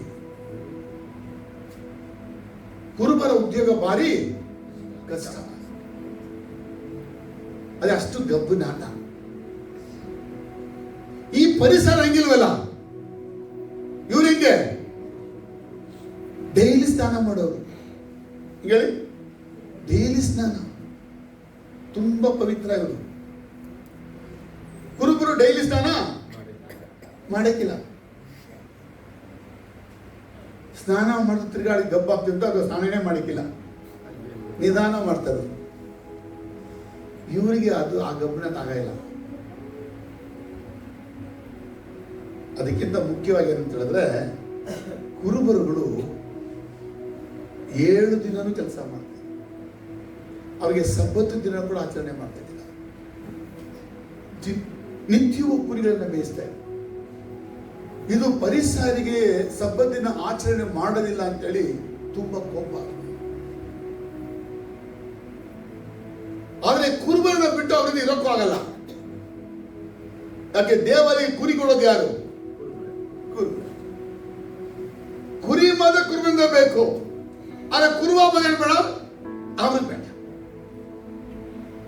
ಆಡುಗಳ ಕುತ್ತುನೇ ಹೆಂಗೋ, ಆಡುಗಳ ಮೇಯ್ಕರು ಬೇಡ. ಓ ಪರಿಸರನಿಗೆ ನೀವು ಕುರುಬ ಅಂತ ಅಂದ್ರೆ ಅವನು ದುರುಗುಟ್ಟು ನೋಡಿ ನಮ್ಮನ್ನ ಬೈತಾನೆ. ಯಾಕಂದ್ರೆ ಕುರುಬ ಅಂದ್ರೆ ಪರಿಸರಕ್ಕೆ ಆಗಕ್ಕಿಲ್ಲ. ಯಾವುದು ಆಗಲ್ವೋ ಅಂತ ಒಂದು ವಿಷಯವನ್ನ ಆ ಪರಿಸರ ಶಾಸ್ತ್ರಿ ಹೇಳ್ತಾನೆ, ಒಂದು ಕುರುಬ ಅಂತ ವಿಷಯವನ್ನೇ ಹೇಳ್ತಾನೆ. ಅಂದ್ರೆ ನಿಮ್ಮಿಂದ ಅಲಕ್ಷ್ಯವಾದ. ಯಾಕೆ ಕುರುಬರನ್ನು ಇಷ್ಟಪಡಲ್ಲ ಅಂತ ಹೇಳಿದ್ರೆ, ಅವ್ರು ವಿದ್ಯಾವಂತರಲ್ಲ, ಅವ್ರಿಗೇನು ಗೊತ್ತಿಲ್ಲ, ಅವ್ರಿಗೆ ಎಂಥದ್ದು ಗೊತ್ತಿಲ್ಲ. ಅವ್ರಿಗೆ ಗೊತ್ತಿರೋದು ಕುರಿ ವಾಸನೆ ಮಾತ್ರ. ಅವ್ರಿಗೆ ದೇವರ ಗಂಧನ ಗೊತ್ತಿಲ್ಲ, ದೇವರ ಬಗ್ಗೆ ಏನು ವಿಷಯನೂ ಗೊತ್ತಿಲ್ಲ, ದೇವರ ತಿಳಿಯೋಕ್ಕೂ ಬರಲ್ಲ ಅವರು. ಅದಕ್ಕೆ ಅವ್ರ ಬಗ್ಗೆ ಇಷ್ಟ ಇಲ್ಲ. ಸರಿ, ಮನುಷ್ಯ ಕಟ್ಟಡ ಪಾಲಿಸಿದ್ರೆ ಮನುಷ್ಯ ಕಟ್ಟಡ ಪಾಲಿಸಿಲ್ಲ. ಅದಕ್ಕೆ ಯಹೂದಿ ಸಮಾಜ ಈ ಕುರುಬರನ್ನ ಹೊರಗೆ, ಶಾಸ್ತ್ರಿಗಳು ಪರಿಸರಗಳು ಹೆಂಗೆ ಸುಂಕದವರನ್ನು ಪಾಪಿಗಳನ್ನು ಹೊರಗಿಟ್ಟಿದ್ರೋ ಇವರನ್ನು ಕೂಡ ಹೊರ ಇಟ್ಟಿದ್ರು. ಆದ್ರೆ ಕುರಿಗಳಿಗೋಸ್ಕರ ಇದ್ದ ಸಂಬಂಧ ಅಷ್ಟೇ. ಎರಸರಲ್ಲಿ ಕುರಿಗಳು ಬಲಿ ಆಗ್ಬೇಕಲ್ಲ, ಆ ಕುರಿ ಎಲ್ಲಿಂದ ಬರ್ಬೇಕು? ಈ ಕುರುಬಂದೇ ಬರ್ಬೇಕು. ಅದಕ್ಕೆ ಮಾತ್ರ ಒಂದು ಕಾಂಟ್ಯಾಕ್ಟ್. ಆ ಯಾವುದೇ ಕಾರಣಕ್ಕೂ ಕುರುಬರೊಂದಿಗೆ ಅವರ ಸಂಬಂಧ ಇಲ್ಲ. ಇಲ್ಲಿ ಯೇಸು ಈ ಸ್ಟೋರಿಯಲ್ಲಿ ಕುರುಬನ ಬಗ್ಗೆನೇ ಮಾತಾಡ್ತಾರೆ. ಯಾವ್ದು ಅವ್ರಿಗೆ ಆಗಲ್ಲ ಅದನ್ನ ಹೇಳ್ತಾರೆ. ಈ 100 ಕುರಿಗಳಿದಲ್ಲ, ಇದು ಭೂಮಿಯ ಎಲ್ಲಾ ಕಡೆ ಚೆದರಿರುವಂತ ಎಲ್ಲ ದೇವರ ಮಕ್ಕಳು. ಇಲ್ಲಿ 100 ಅಂತ ಹೇಳಲಾಗಿದೆ. 2ನೇ ಪ್ಯಾರಾದಲ್ಲಿ 10 ಅಂತ ಹೇಳಲಾಗಿದೆ. 3ನೇ ಪ್ಯಾರಾದಲ್ಲಿ 2 ಅಂತ ಹೇಳಲಾಗಿದೆ. 100ರಲ್ಲಿ 1, 10ರಲ್ಲಿ 1, 2ರಲ್ಲಿ 1, ಹಂಗೆ 3 ಪ್ಯಾರಾಬಲ್ ಜೋಡಿಸಲಾಗಿದೆ. ಇಲ್ಲಿ 100 ಅಂತ ಹೇಳುವಾಗ ವಿಶ್ವದ ಎಲ್ಲ ಕಡೆ ಹರಡಿರುವಂತ ಎಲ್ಲ ದೇವರಿಂದ ಉಂಟಾದ ಮನುಷ್ಯರುಗಳು. ಹೇಳಿ, ಬಾಯಿ ತೆಗೆದು ಹೇಳಿ ಒಂದ್ಸತಿ ಕೂಡ. ನಮ್ಮ ಕೈ ತಟ್ಟಬಹುದು, ಚೆನ್ನಾಗಿ ಜಡ್ತಿಲ್ಲ, ಹೇಳ್ಬೋದಾ? ಚೆನ್ನಾಗಿ ಕೈಯಲ್ಲಿ ತಟ್ಟಿ, ಚೆನ್ನಾಗಿ ಕೈಯಲ್ಲಿ ತಟ್ಟಿ, ಚೆನ್ನಾಗಿ ಕೈಯಲ್ಲಿ ತಟ್ಟಿ, ಚೆನ್ನಾಗಿ ಕೈಯಲ್ಲಿ ತಟ್ಟಿ. 100 ಕುರಿಗಳು ಈ ಭೂಲೋಕ ಇರ್ತಕ್ಕಂಥ ಎಲ್ಲ ದೇವರ ಕೈಗಳಿಂದ ಉಂಟಾದಂತ ದೇವರ ಮಕ್ಕಳು. ಆದ್ರೆ ಇದು 99 ಇದಲ್ಲ, 100ರಲ್ಲಿ 99 ಒಂದಿದೆ, ಒಂದು ಬೇರೆ ಇದೆ. ಈ 99 ಕೂಡ ನಾನು ನೀತಿವಂತ ಅಂತ ಹೇಳ್ಕೊಳ್ತೀನಿ. ಏನಂತೆ? ನಾನು ಪರಿಶುದ್ಧ, ನಾನು ನೀತಿವಂತ, ನಾನು ದೇವರನ್ನು ತಿಳಿದವನು, ನನಗೆ ದೇವರೆಲ್ಲ ಗೊತ್ತು, ನಾನು ಪರಲೋಕ ರಾಜ್ಯಕ್ಕೆ ಹೋಗೋದು, ನನಗೆ ರಾಜ್ಯ ಪರಲೋಕ ಸಿಕ್ಕೇ ಸಿಗುತ್ತೆ, ಯಾಕಂದ್ರೆ ನಾನೇ ಮುಖ್ಯ ಪರಲೋಕದಲ್ಲಿ ಅಂತ ಗೊತ್ತಿದೆ. ಇದು ಒಂದಿದೆಯಲ್ಲ, ಇದು ದೇವರನ್ನೇ ಇದು ಕಂಡುಕೊಂಡಿಲ್ಲ. ದೇವರಂದ್ರೆ ಅದಕ್ಕೆ ಗೊತ್ತೇ ಇಲ್ಲ. ಅದರ ಆತ್ಮಿಕ ಜೀವನ ಶುದ್ಧವಾಗಿ ಶೂನ್ಯ. ಯಾವುದು ಒಳ್ಳೆಯದು, ಯಾವ್ದು ದೇವ್ರು ಮೆಚ್ಚಿಸ್ತಾನೆ ಅದು ಗೊತ್ತೇ ಇಲ್ಲ ಅದಕ್ಕೆ. ಅದು ಹೇಳಕ್ಕಾಗಿನೇ ಕಳೆದು ಹೋದ ಕುರಿ. ಕಳೆದು ಹೋದ ಕುರಿ. ಹೆಂಗೆ? ಅದರ ಆತ್ಮಿಕ ಜೀವನ ತುಂಬಾ ಮೋಸ. ಇಂಗ್ಲಿಷಲ್ಲಿ ಲಾಸ್ಟ್ ಅಂತ ಓದ್ತಿರಲ್ಲ, ಅಪೋಲೂಮಿ ಅಂತ ಒಂದು ಗ್ರೀಕ್ ಪದ ಯೂಸ್ ಮಾಡಲಾಗಿದೆ. ಅಪೋಲೂಮಿ ಅಂತ ಹೇಳಿದ್ರೆ ಟೋಟಲಿ ಡೆಸ್ಟ್ರಾಯ್ ಅಥವಾ ರೂಯಿನ್ ಅಥವಾ ನಾಶ ಅನ್ನೋ ಪದ ಅಪೋಲೂಮಿ. APOLLUMI ಅಪೋಲೂಮಿ ಅಂದ್ರೆ ಸಂಪೂರ್ಣ ನಾಶವಾಗಿರ್ತಕ್ಕಂಥ ಪರಿಸ್ಥಿತಿ. ಒಂದು ಕುರಿ ಮಾತ್ರ ಸಂಪೂರ್ಣ ನಾಶವಾದ ಪರಿಸ್ಥಿತಿ ಇದೆ ಅಂತ ಹೇಳ್ತಾ ಇದ್ದಾರೆ. 99 ನಾಶ ಆಗಿಲ್ವಾ ಅಂದ್ರೆ ಅದೊಂದು ನಾಶ ಆಗಿದೆ, ಆದ್ರೆ ಅದು ನಾಶ ಆಗಿದೆ ಅದಕ್ಕೆ ಅದು ಗೊತ್ತಿಲ್ಲ. ಸ್ಟೋರಿ ಹೆಂಗಿದೆ ನೋಡಿ, 99 ಕೂಡ ನಾಶದ ಅದೆಲ್ಲ ಇರೋದು, ಅದು ಅದಕ್ಕೆ ಗೊತ್ತಿಲ್ಲ. ನಾನು ನಾಶದ ಇದ್ದಿಂದ ಅದಕ್ಕೆ ಗೊತ್ತೇ ಇಲ್ಲ. ಅದು ಯಾರಿದು? ಪರಿಸಾಯರು, ಶಾಸ್ತ್ರ. ಇವರಿಗೆ ವಾಕ್ಯ ಗೊತ್ತು, ವಿಷಯ ಗೊತ್ತು, ದೇವ್ರ ಗೊತ್ತು, ಆದ್ರೆ ದೇವರು ಮೆಚ್ಚುವ ಕ್ರಿಯೆಗಳು ಇವರು ಮಾಡೋದಿಲ್ಲ. ಆದ್ರೆ ಒಂದು ಕುರಿ ಇದೆಲ್ಲ, ಅದು ನಾಶ ಆಗಿದ ಪರಿಸ್ಥಿತಿಯಲ್ಲಿ ಇದೆ ಅಂತ ಆ ಕುರಿಗೆ ಗೊತ್ತಿಲ್ಲ. ಆದ್ರೆ ಆ ಕುರಿ ಈ ಗುಂಪಲ್ಲಿಲ್ಲ, ಅದು ದೂರ ಆಗ್ಬಿಟ್ಟಿದೆ. ஒரு ஆடு ಕಾಣಾದ போயிட்டு ಈ ಯೂದಾಯ ಪ್ರಾಂತ್ಯದಲ್ಲಿ ಕುರಿ ತಪ್ಪಿಸ್ಕೊಂಡ್ರೆ ಮತ್ತೆ ಆ ಕುರಿ ವಾಪಸ್ ಬರೋದು ಸಾಧ್ಯ ಇಲ್ಲ. ಯಾಕಂದ್ರೆ ಯೂದಾಯ ಪ್ರಾಂತ್ಯ ಅಂತ ಹೇಳಿದ್ರೆ ಅದು ಬಹಳ ದಟ್ಟ ಅರಣ್ಯ ಇರುವಂತ ಪ್ರದೇಶ. ಅಲ್ಲಿ ಯಾವುದೇ ರೀತಿಯಾದ ವ್ಯವಸಾಯ ಮಾಡೋದಕ್ಕೆ ಸ್ಥಳ ಇಲ್ಲ, ಅಲ್ಲಿ ಯಾವುದೇ ರೀತಿಯಾದ ಮನೆಗಳು ಇಲ್ಲ, ಅಥವಾ ಜನಗಳು ವಾಸ ಮಾಡುವ ಸ್ಥಳವು ಕೂಡ ಯೂದಾಯ ಪ್ರಾಂತ್ಯದಲ್ಲಿ ಇಲ್ಲ. ಏನಾದ್ರೂ ಯೆರೂಸಲೇಮ್ ಬಿಟ್ಟು ಅದು ಹೊರಗಡೆ ಹೋಯ್ತು, ಯೂದಾಯ ಪ್ರಾಂತ್ಯ ಹೋಯ್ತು ಅಂದ್ರೆ ಕುರಿ, ಇನ್ನೂ ಕುರಿ ವಾಪಸ್ ಬರಕ್ಕಿಲ್ಲ. ಯಾಕಂದ್ರೆ ಕುರಿಗೆ ಬೇಕಾದಂತ ಒಂದು ಒಳ್ಳೆ ಸ್ಥಳ ಅಲ್ಲಿ ಎಲ್ಲಿಯೂ ಸಿಗೋದಿಲ್ಲ. ಕುರಿ ಎಂತದ್ದು ಅಂತ ಹೇಳಿದ್ರೆ, ಕುರಿಗೆ ತನ್ನ ಮಂದೆಯನ್ನು ಬಿಟ್ಟು ಅದು ಹೊರಗಡೆ ಹೋಯ್ತು ಅಂದ್ರೆ ತಿರ್ಗಾ ಮಂದೆಗೆ ಬರಕ್ಕೆ ವಾಪಸ್ಸು ಗೊತ್ತಿಲ್ಲ. ಎಲ್ಲ ಸೃಷ್ಟಿಗಳಲ್ಲಿ ಪ್ರಾಣಿಗಳಲ್ಲಿ ಕುರಿ ಎಂತದೊಂದು ಭಾರಿ ವಿಶೇಷವಾದದ್ದು. ಒಂದ್ಸಂದಿ ಏನಾದ್ರು ಮಂದೆ ಬಿಟ್ಬಿಟ್ರೆ ತಿರುಗಿ ಮಂದೆಗೆ ಬರಕ್ಕಿಲ್ಲ. ಯಾಕಂದ್ರೆ ಹೋಗೋ ದಾರಿ ಎಲ್ಲ ಅದು ಉಲ್ಟಾ ಓಡುತ್ತಂತೆ. ಇದರ பைபிள் ஸ்காலர் ಬರೆದಿಟ್ಟಿದ್ದಾರೆ. ஒரு ஆடு தப்பிக்கப்பட்டுச்சுன்னா அது மறுபடியும் தன்னுடைய கூடாரத்துக்கு வரணும்ன்றது அதுக்கு ரூட் கண்டுபிடிக்க முடியாதா? அது கூடாரம் வரணும்னு நினைச்சு திருப்பி ಉಲ್ಟಾ ಓಡಮ್ಮ. ಸ್ಟೋರಿ ಹೇಗಿದೆ ನೋಡಿ, ಇದು ನಿಜವಾದ ವಿಷಯಗಳಲ್ಲ.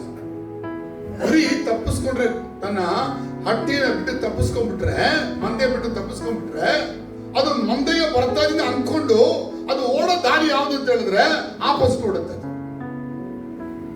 ಅದು ತಪ್ಪಿಸ್ಕೊಂಡ್ರೆ ಮರಳಿ ತನ್ನ ಗೂಡಿಗೆ ಅದು ಬರಕ್ಕೆ ಸಾಧ್ಯ ಇಲ್ಲ. ಆದ್ರೆ ನಾಯಿ ಹಂಗಿಲ್ಲ, ಹಂದಿ ಹಂಗಿಲ್ಲ, ಇತರ ಪ್ರಾಣಿಗಳು ಹಂಗಿಲ್ಲ, ಎತ್ತು ಹಂಗಿಲ್ಲ. ಅದು ತಪ್ಪಿಸ್ಕೊಂಡ್ರೆ ಕರೆಕ್ಟ್ ಆಗಿ ತನ್ನ ಗೂಡಾರಕ್ಕೆ ಬರ್ತದೆ. ಕತ್ತೆರು ಕೂಡ ವಾಪಸ್ ತಿರುಗಿ ಅಲ್ಲೇ ಬರ್ತದೆ.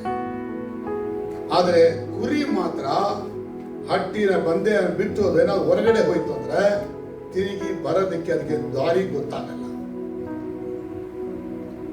ಆ ರೀತಿ ತಪ್ಪಿಸಿಕೊಂಡ ಒಂದು ಕುರಿ ಇದು.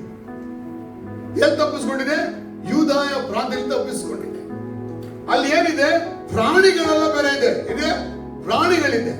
ಕುರಿ ಏನಾದ್ರೂ ಪ್ರಾಣಿಗಳಿಗೆ ಸಿಕ್ಕಿದ್ರೆ ಪ್ರಾಣಿಗಳು ಅದನ್ನ ತಿಂತಾಗ್ತದೆ. ಎಲ್ಲ ಪ್ರಾಣಿಗಳು ಆ ಪ್ರಾಣಿಗಳ ಮೇಲೆ ಯುದ್ಧ ಮಾಡುತ್ತೆ, ಕುರಿ ಮಾತ್ರ ಯುದ್ಧ ಮಾಡದೆ ಜೀವನೇ ಕೊಡುತ್ತೆ.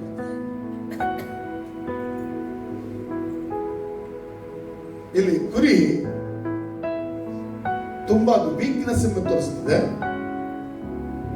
ಅದಕ್ಕೆ ಬಲಾಢ್ಯ ಶಕ್ತಿ ಇಲ್ಲ ಅಂತ ತೋರಿಸ್ತದೆ. ಅದೊಂದು ಸಣ್ಣ ಪ್ರಾಣಿಯಿಂದ ತೋರಿಸ್ತದೆ, ದೊಡ್ಡದಾಗಿ ಏನು ಕಾಣಕ್ಕಿಲ್ಲ. ಅದು ಅದಕ್ಕೆ ಹೆಚ್ಚು ಬುದ್ಧಿ ಇಲ್ಲ. ಅದಕ್ಕೆ ಈ ಕುರಿಗಳು ಭೂಮಿಯ ಎಲ್ಲ ಕಡೆ ಇರುವ ಪಾಪದಲ್ಲಿ ಬಿದ್ದು ನಾಶವಾಗುತ್ತಿರುವ ಮನುಷ್ಯರನ್ನೇ ಎತ್ತಿ ತೋರಿಸ್ತದೆ.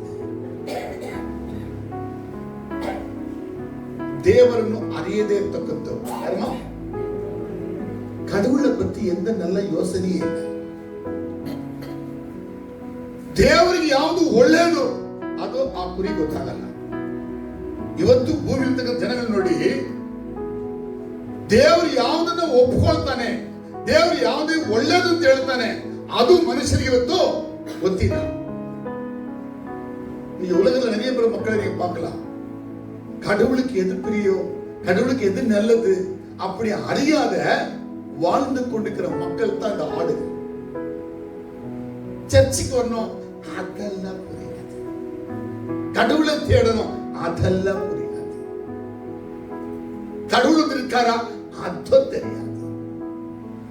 எப்படி ஒரு வாழ்க்கை வந்துக்கிற வாழ்ந்து ದೇವನ ಸುತ್ತಮ ಅರಿಯಾದಿರ್ತಾ ಇದು ಒರೇ ಒಂದು ಕುರಿ ಯಾವುದಂದ್ರೆ ದೇವರನ್ನ ಚೆನ್ನಾಗಿ ಬಲ್ಲವರಾಗುವ ಒಂದು ಪರಿಸ್ಥಿತಿಯಲ್ಲಿ ಆ ಕುರಿ ಇಲ್ಲ. ಆ ಕುರಿ ನಾಶನ ಹಾದಿ ಹುಡ್ಕೊಂಡೇ ಓಡ್ತಾ ಇರ್ತದೆ. ಅದು ತಪ್ಪಿಸ್ಕೊಳ್ತು ಅಂದ್ರೆ ಅದು ಹಿಡಿದ ಮಾರ್ಗ ಯಾವುದು? ನಾಶನ ಹಾದಿ. ಅವರಿಗೆ ದೇವರ ಬಗ್ಗೆ ಎಷ್ಟೇ ಹೇಳಿದ್ರು, ಏನೇ ಹೇಳಿದ್ರು, ಎಷ್ಟೇ ಉದಾಹರಣೆ ಕೊಟ್ಟರು ಕೂಡ ಅವರು ಒಪ್ಪಿಕೊಂಡು ಚರ್ಚಿಗೆ ಬರಕ್ಕೆ ಅವರಿಂದ ಸಾಧ್ಯ ಇಲ್ಲ.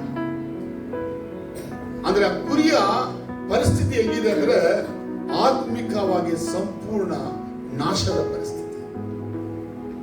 ಆ ಕುರಿ ಯಾವತ್ತು ಬೇಕಾದ್ರೂ ಇತರ ಪ್ರಾಣಿಯಿಂದ ಬೇಟೆಯಾಡಲ್ಪಟ್ಟು ಅದು ಸಾಯಿ. அப்படின்னா இந்த மனிதர்கள் எல்லாம் பிசாசுகளால எப்படியாவது பிடிக்கப்பட்ட இந்த மக்கள் பிசாசுகளால ನಾಶವಾಗக்கூடும். ಅಂದ್ರೆ ಸೈತಾನಿಂದ ಈ ಮಕ್ಕಳ ನಾಶ ಆಗೋದಕ್ಕೆ ದೂರ ಏನು ಇಲ್ಲ. ಯಾಕಂದ್ರೆ ದೇವರಿಂದ ದೂರ ಪಿಸಾಚಿಗೆ ಹತ್ತಿರವಾಗಿ ಆ ಪಿಸಾಚಿಯವರನ್ನ ಕಾಪಾಡಲ್ಲ. ಈ ಪಿಸಾಚಿ ಇವರನ್ನ ಏನ್ ಮಾಡುತ್ತೆ? ಕೊಂದಾಕುತ್ತೆ. தாவீது ஆடுகளை மேய்க்கிறவனா இருந்தான். அந்த தாவீது என்ன பண்ணானா, சிங்க கரடிகள் வரும்போது அந்த சிங்க கரடிகளை அடிச்சு துரத்தி ಆಡುಗಳೇ ಕಾಪಾಡ್ತಾನೆ. ದಾವೀದನು ಕುರಿಗಳನ್ನ ಮೇಯಿಸುವಂತ ವ್ಯಕ್ತಿಯಾಗಿದ್ದು ಸಿಂಹ ಕರಡಿಗಳು ಎದುರಾದಾಗ ಅವರನ್ನ ಒತ್ತು ಓಡಿಸಿ ತನ್ನ ಕುರಿಗಳನ್ನ ಕಾಪಾಡ್ತಾ ಇದ್ದ. ಓಲ್ಡ್ ಟೆಸ್ಟ್ಮೆಂಟ್ ಅಲ್ಲಿ ದಾವೀದನು ಒಬ್ಬ ಒಳ್ಳೆಯ ಕುರುಬ. ನ್ಯೂ ಟೆಸ್ಟ್ಮೆಂಟ್ ಅಲ್ಲಿ ಜೀಸಸ್ ಹೇಳ್ತಾರೆ, ನಾನೇ ಒಳ್ಳೆಯ ಕುರುಬ. I am the good shepherd. ದಾವೀದನು ಹೇಗೆ ಸಿಂಹಗಳಿಗೆ ಕರಡಿಗಳಿಗೆ ಕುರಿಗಳನ್ನು ತಪ್ಪಿಸಿದನೋ ಹಾಗೆ ಯೇಸು ಸೈತಾನನ ಎಲ್ಲ ಕಾರ್ಯಗಳಿಗೆ ನಮ್ಮನ್ನು ತಪ್ಪಿಸಿ ಕಾಪಾಡಕ್ಕೆ ಶಕ್ತನಾದಂತ ಒಬ್ಬ ಒಳ್ಳೆಯ ಕುರುಬ. ಹೇಳಿ, ಕುರುಬ. ಈ ಸಾಮ್ಯದಲ್ಲಿ ಜೀಸಸ್ ಒಳ್ಳೆಯ ಕುರುಬ. ಕುರಿಗಳನ್ನ ಹುಡುಕಿ ಹೋಗ್ತಾನೆ. ಯೇಸು ಈ ಲೋಕಕ್ಕೆ ಯಾಕೆ ಬಂದ ಅಂದ್ರೆ ಹುಡುಕಿ ರಕ್ಷಿಸುವುದಕ್ಕಾಗಿ ಬಂದ. ಯೇಸು ಯಾಕೆ ಬಂದ? ಲೂಕ 19:10 ಹೇಳುತ್ತೆ, ನಾಶವಾಗುವುದನ್ನ ಹುಡುಕಿ ರಕ್ಷಿಸುವುದಕ್ಕಾಗಿ ನಾನು ಬಂದೆ.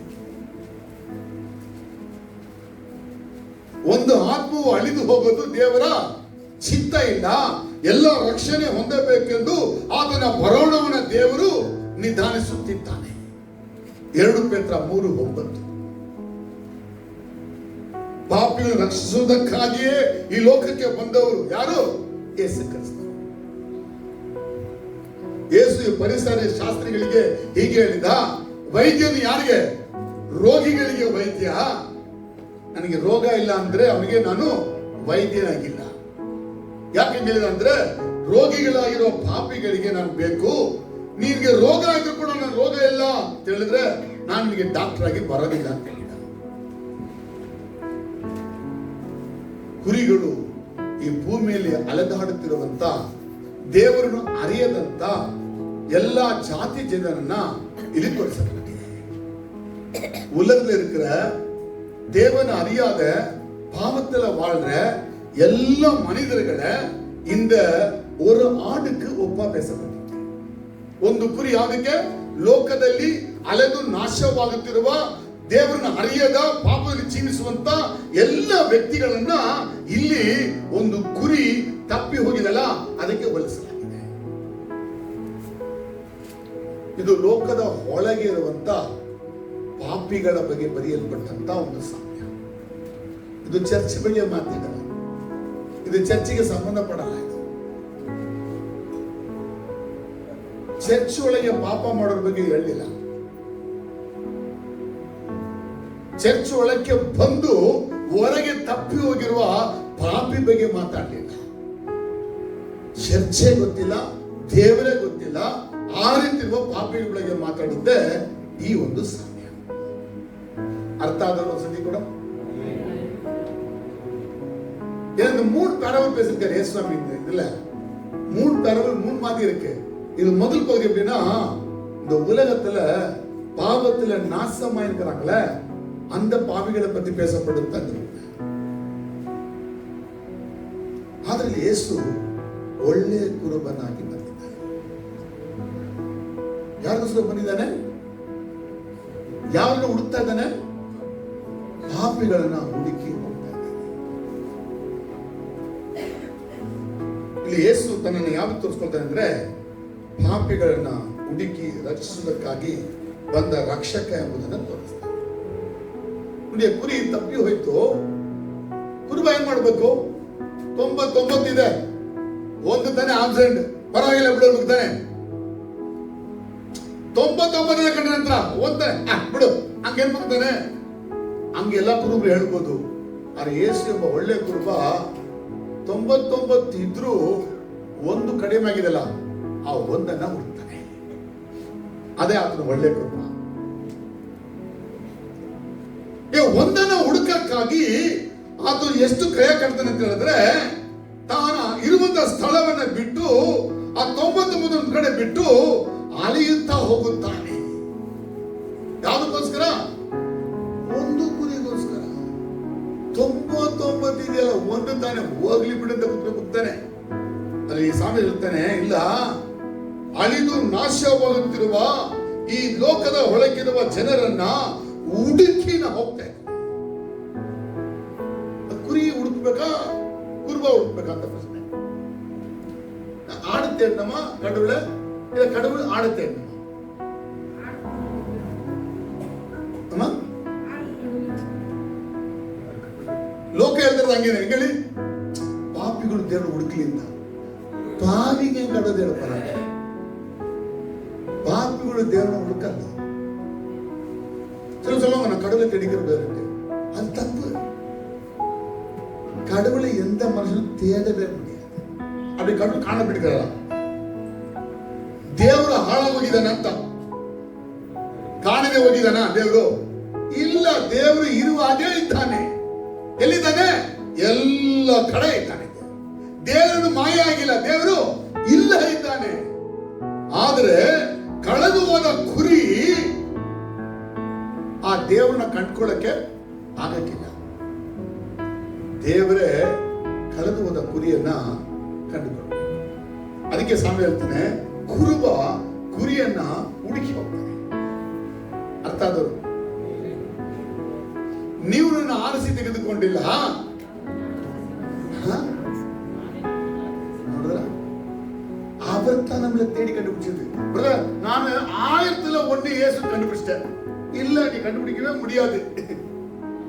அப்படிப்பட்ட ஒரு பெரிய ஞானி நீ அல்ல. கடவுளை ஒருவராலும் கண்டுபிடிக்கும். அப்படி எங்கேயும் காணாத போயில, அவர் இங்கதான் இருக்காரு. அவரை கண்டுபிடிக்கணும். நாம தான் காணாத பிடிக்கிறது, நம்மளதான் கண்டுபிடிக்கணும். யாரு? இயேசு. இப்ப ಪರಿಸರ ಏನಿದೆ ಅಂತ ಹೇಳಿದ್ರೆ, ಈ ಪಾಪಿಗಳು ಇದಾರಲ್ಲ, ಇವರು ದೇವರ ಬಳಿಗೆ ಬರೋಕೆ ಸಾಧ್ಯವೇ ಇಲ್ಲ ಅಂತ ಹೇಳ್ತಾರೆ. ಇದು ಯಾವ ಆಧಾರ ಹೇಳ್ತಾರೆ ಅಂತ ಹೇಳಿದ್ರೆ, ಅವ್ರು ಮಾಡೋ ಪಾಪಗಳ ನಿಮಿತ್ತವಾಗಿ ಮತ್ತೆ ಪರಿಸರಗಳ ಕಟ್ಟುಪಾಡುಗಳಿಗೆ ಒಳಗಾಗದ ನಿಮಿತ್ತವಾಗಿ ಪಾಪಿಗಳು ದೇವರಾಜಲ್ಲಿ ಬಂದು ಸೇರಕ್ಕೆ ಸಾಧ್ಯವಿಲ್ಲ ಎಂಬ ಬೋಧನೆ ಮಾಡ್ತಾ ಇದ್ರು. பாவிகளுக்கு பரலோகத்துக்குள்ள வர முடியாது. ஒருவேளை ஒரு பாவி வரணும்னா பாவி மனம் திரும்பி வந்தா அப்படின்னா ரைட் வேக்கு வந்தா வருவாங்க அப்படி சொல்லி இருந்தாங்க. ஆனா ஏசு சொல்றாரு பாவி வர மாட்டான், பாவியை தேடி நாம தான் போகணும். ಪಾಪಿಗೆ ಸರಿಯಾದ ದಾರಿ ಗೊತ್ತಿದ್ರೆ ಅವನೇ ಪಾಪಿ ಆಗ್ತದ.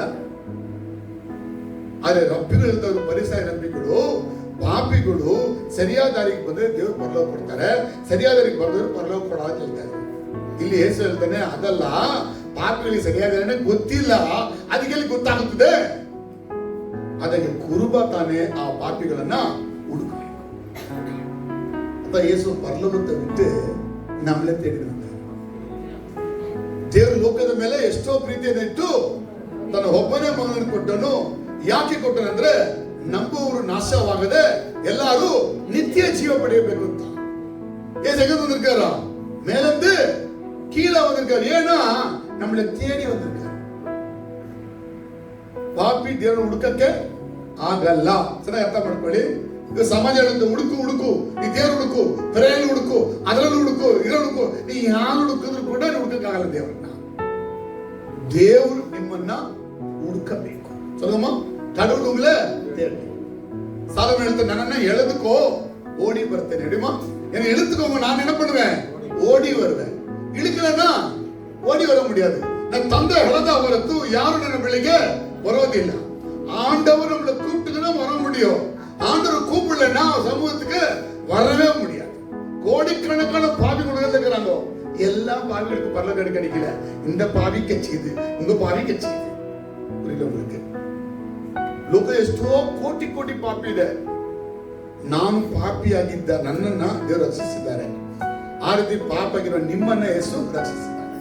ಇನ್ನು ಕೋಟಿ ಕೋಟಿ ಪಾಪಿಗಳು ಹೊರಗಡೆ ಇದೆ, ಅವರನ್ನು ಯೇಸು ರಕ್ಷಣೆ ಮಾಡಿಲ್ಲ ಅನ್ನಕ್ಕೆ ನಮ್ಗೆ ಉತ್ತರ ಇಲ್ಲ, ಅವ್ರ ಉತ್ತರ ಇದೆ.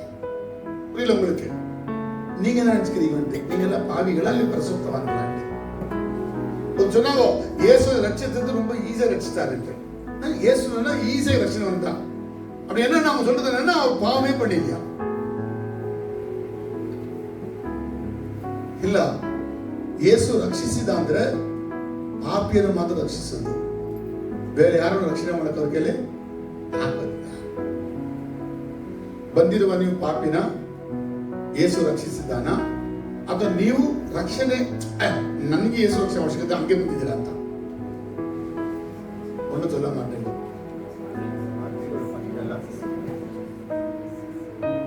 நாமளே வரல, சொல்லோ அவரே வந்து நம்மளை இட்டு வந்து, அப்படி அவர் நம்மளை ಇಟ್ಟು ಬಂದಾಗ ನಮ್ಮ ನೆಲ ಕಣಿಸಿದ್ದು. ಯೇಸು ನಮ್ಮನ್ನು ಕರ್ಕೊಂಡ್ ಬಂದಾಗ ಒಳ್ಳೆ ಕಣಿಸಿದ್ವಿ ಆತ್ಮಿಕವಾಗಿ ಇಲ್ಲ. ನಮ್ಮ ಆತ್ಮಿಕವಾದಂತಹ ಸ್ಥಿತಿ ಹೇಗಿತ್ತಂದ್ರೆ ಭಾರಿ ಮೋಸವಾಗಿತ್ತು. ದೇವನ ಅರಿಯುವ ಪರಿಸ್ಥಿತಿಯಲ್ಲಿ ನಾವು ಇರಲಿಲ್ಲ. ಕೆಟ್ಟು ನಾಥ ಹೊಡಿತಾ ಇದ್ವಿ. ಯೇಸು ಹುಡುಕಿ ರಕ್ಷಿಸಿದ. இந்த உலகத்துல கோடி கோடி ஆத்துமாக்கள் நாசமாய் போயிருக்கு, எல்லாம் பாவிதான். ஆனா இயேசு தான் அவங்களை தேடி கண்டுபிடிச்சா அவங்க சபைக்கு வர முடியும், இல்லைன்னா அவங்க வர முடியாது. பரலத்துக்குள்ள வரணும்னா அவர் கண்டுபிடிக்கணும், அவர் தேடணும். அது யாருன்ட்டு எனக்கு உங்களுக்கும் தெரியாது. ಅದು ಯಾರು ನಮಗೆ ಗೊತ್ತಿಲ್ಲ.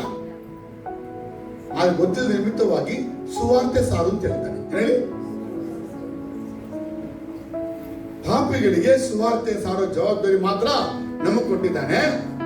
ಯಾವ ಪಾಪಿ ಬರಬೇಕು ಅಂತ ಸೆಲೆಕ್ಟ್ ಮಾಡೋದು ಯಾಕೆ ಹೇಳಿದೆ? ಯೇಸು. ಯಾಕೆ ಸೆಲೆಕ್ಷನ್ ಅವ್ರು ಇಟ್ಕೊಟ್ರು, ಸುವಾರ್ತೆ ನಮಗೆ ಕೊಟ್ರು? ಸೆಲೆಕ್ಷನ್ ಮಾಡಕ್ಕೆ ಅವ್ರು ಮಾತ್ರ ಅರ್ಹರು. ಯಾಕಂದ್ರೆ ಆ ಪಾಪಿಗಳಿಗಾಗಿ ಜೀವ ಕೊಟ್ಟಿದ್ಯಾರು? பாவிகளுக்காக உயிர் கொடுத்து ரத்த சிந்த அவர் தானே. அதான் அவருக்கு செலக்ட் பண்ண முடியும். நான் உயிரை கொடுக்கல, ஒண்ண கொடுக்க நான் எப்படி செலக்ட் பண்ண முடியும்? அதான் எனக்கு ஒரு பாவியை ரட்சிக்கிறதுக்கு எனக்கு என்ன இல்லை. ஆனா அந்த பாவியை ரட்சிக்கக்கூடிய வல்லமை இயேசுக்குண்டு. அந்த இயேசு பத்தி சொல்ற வேலை தான் என்னுடைய வேலை. ಅಥವಾ go and preach the gospel of Jesus. பாவிகளுக்கு நல்ல சூசி சொல்லுங்க, இயேசு இருக்காரு, அவருங்களை ரட்சிப்பார் சொல்லுங்க. அவ்வளவுதான் அவங்க வேலை. அவருக்கு ಯಾರು ಬೇಡ ರಕ್ಷಿಪಾರೆ, ಬೇಡ ವಿட்டுருவாரு.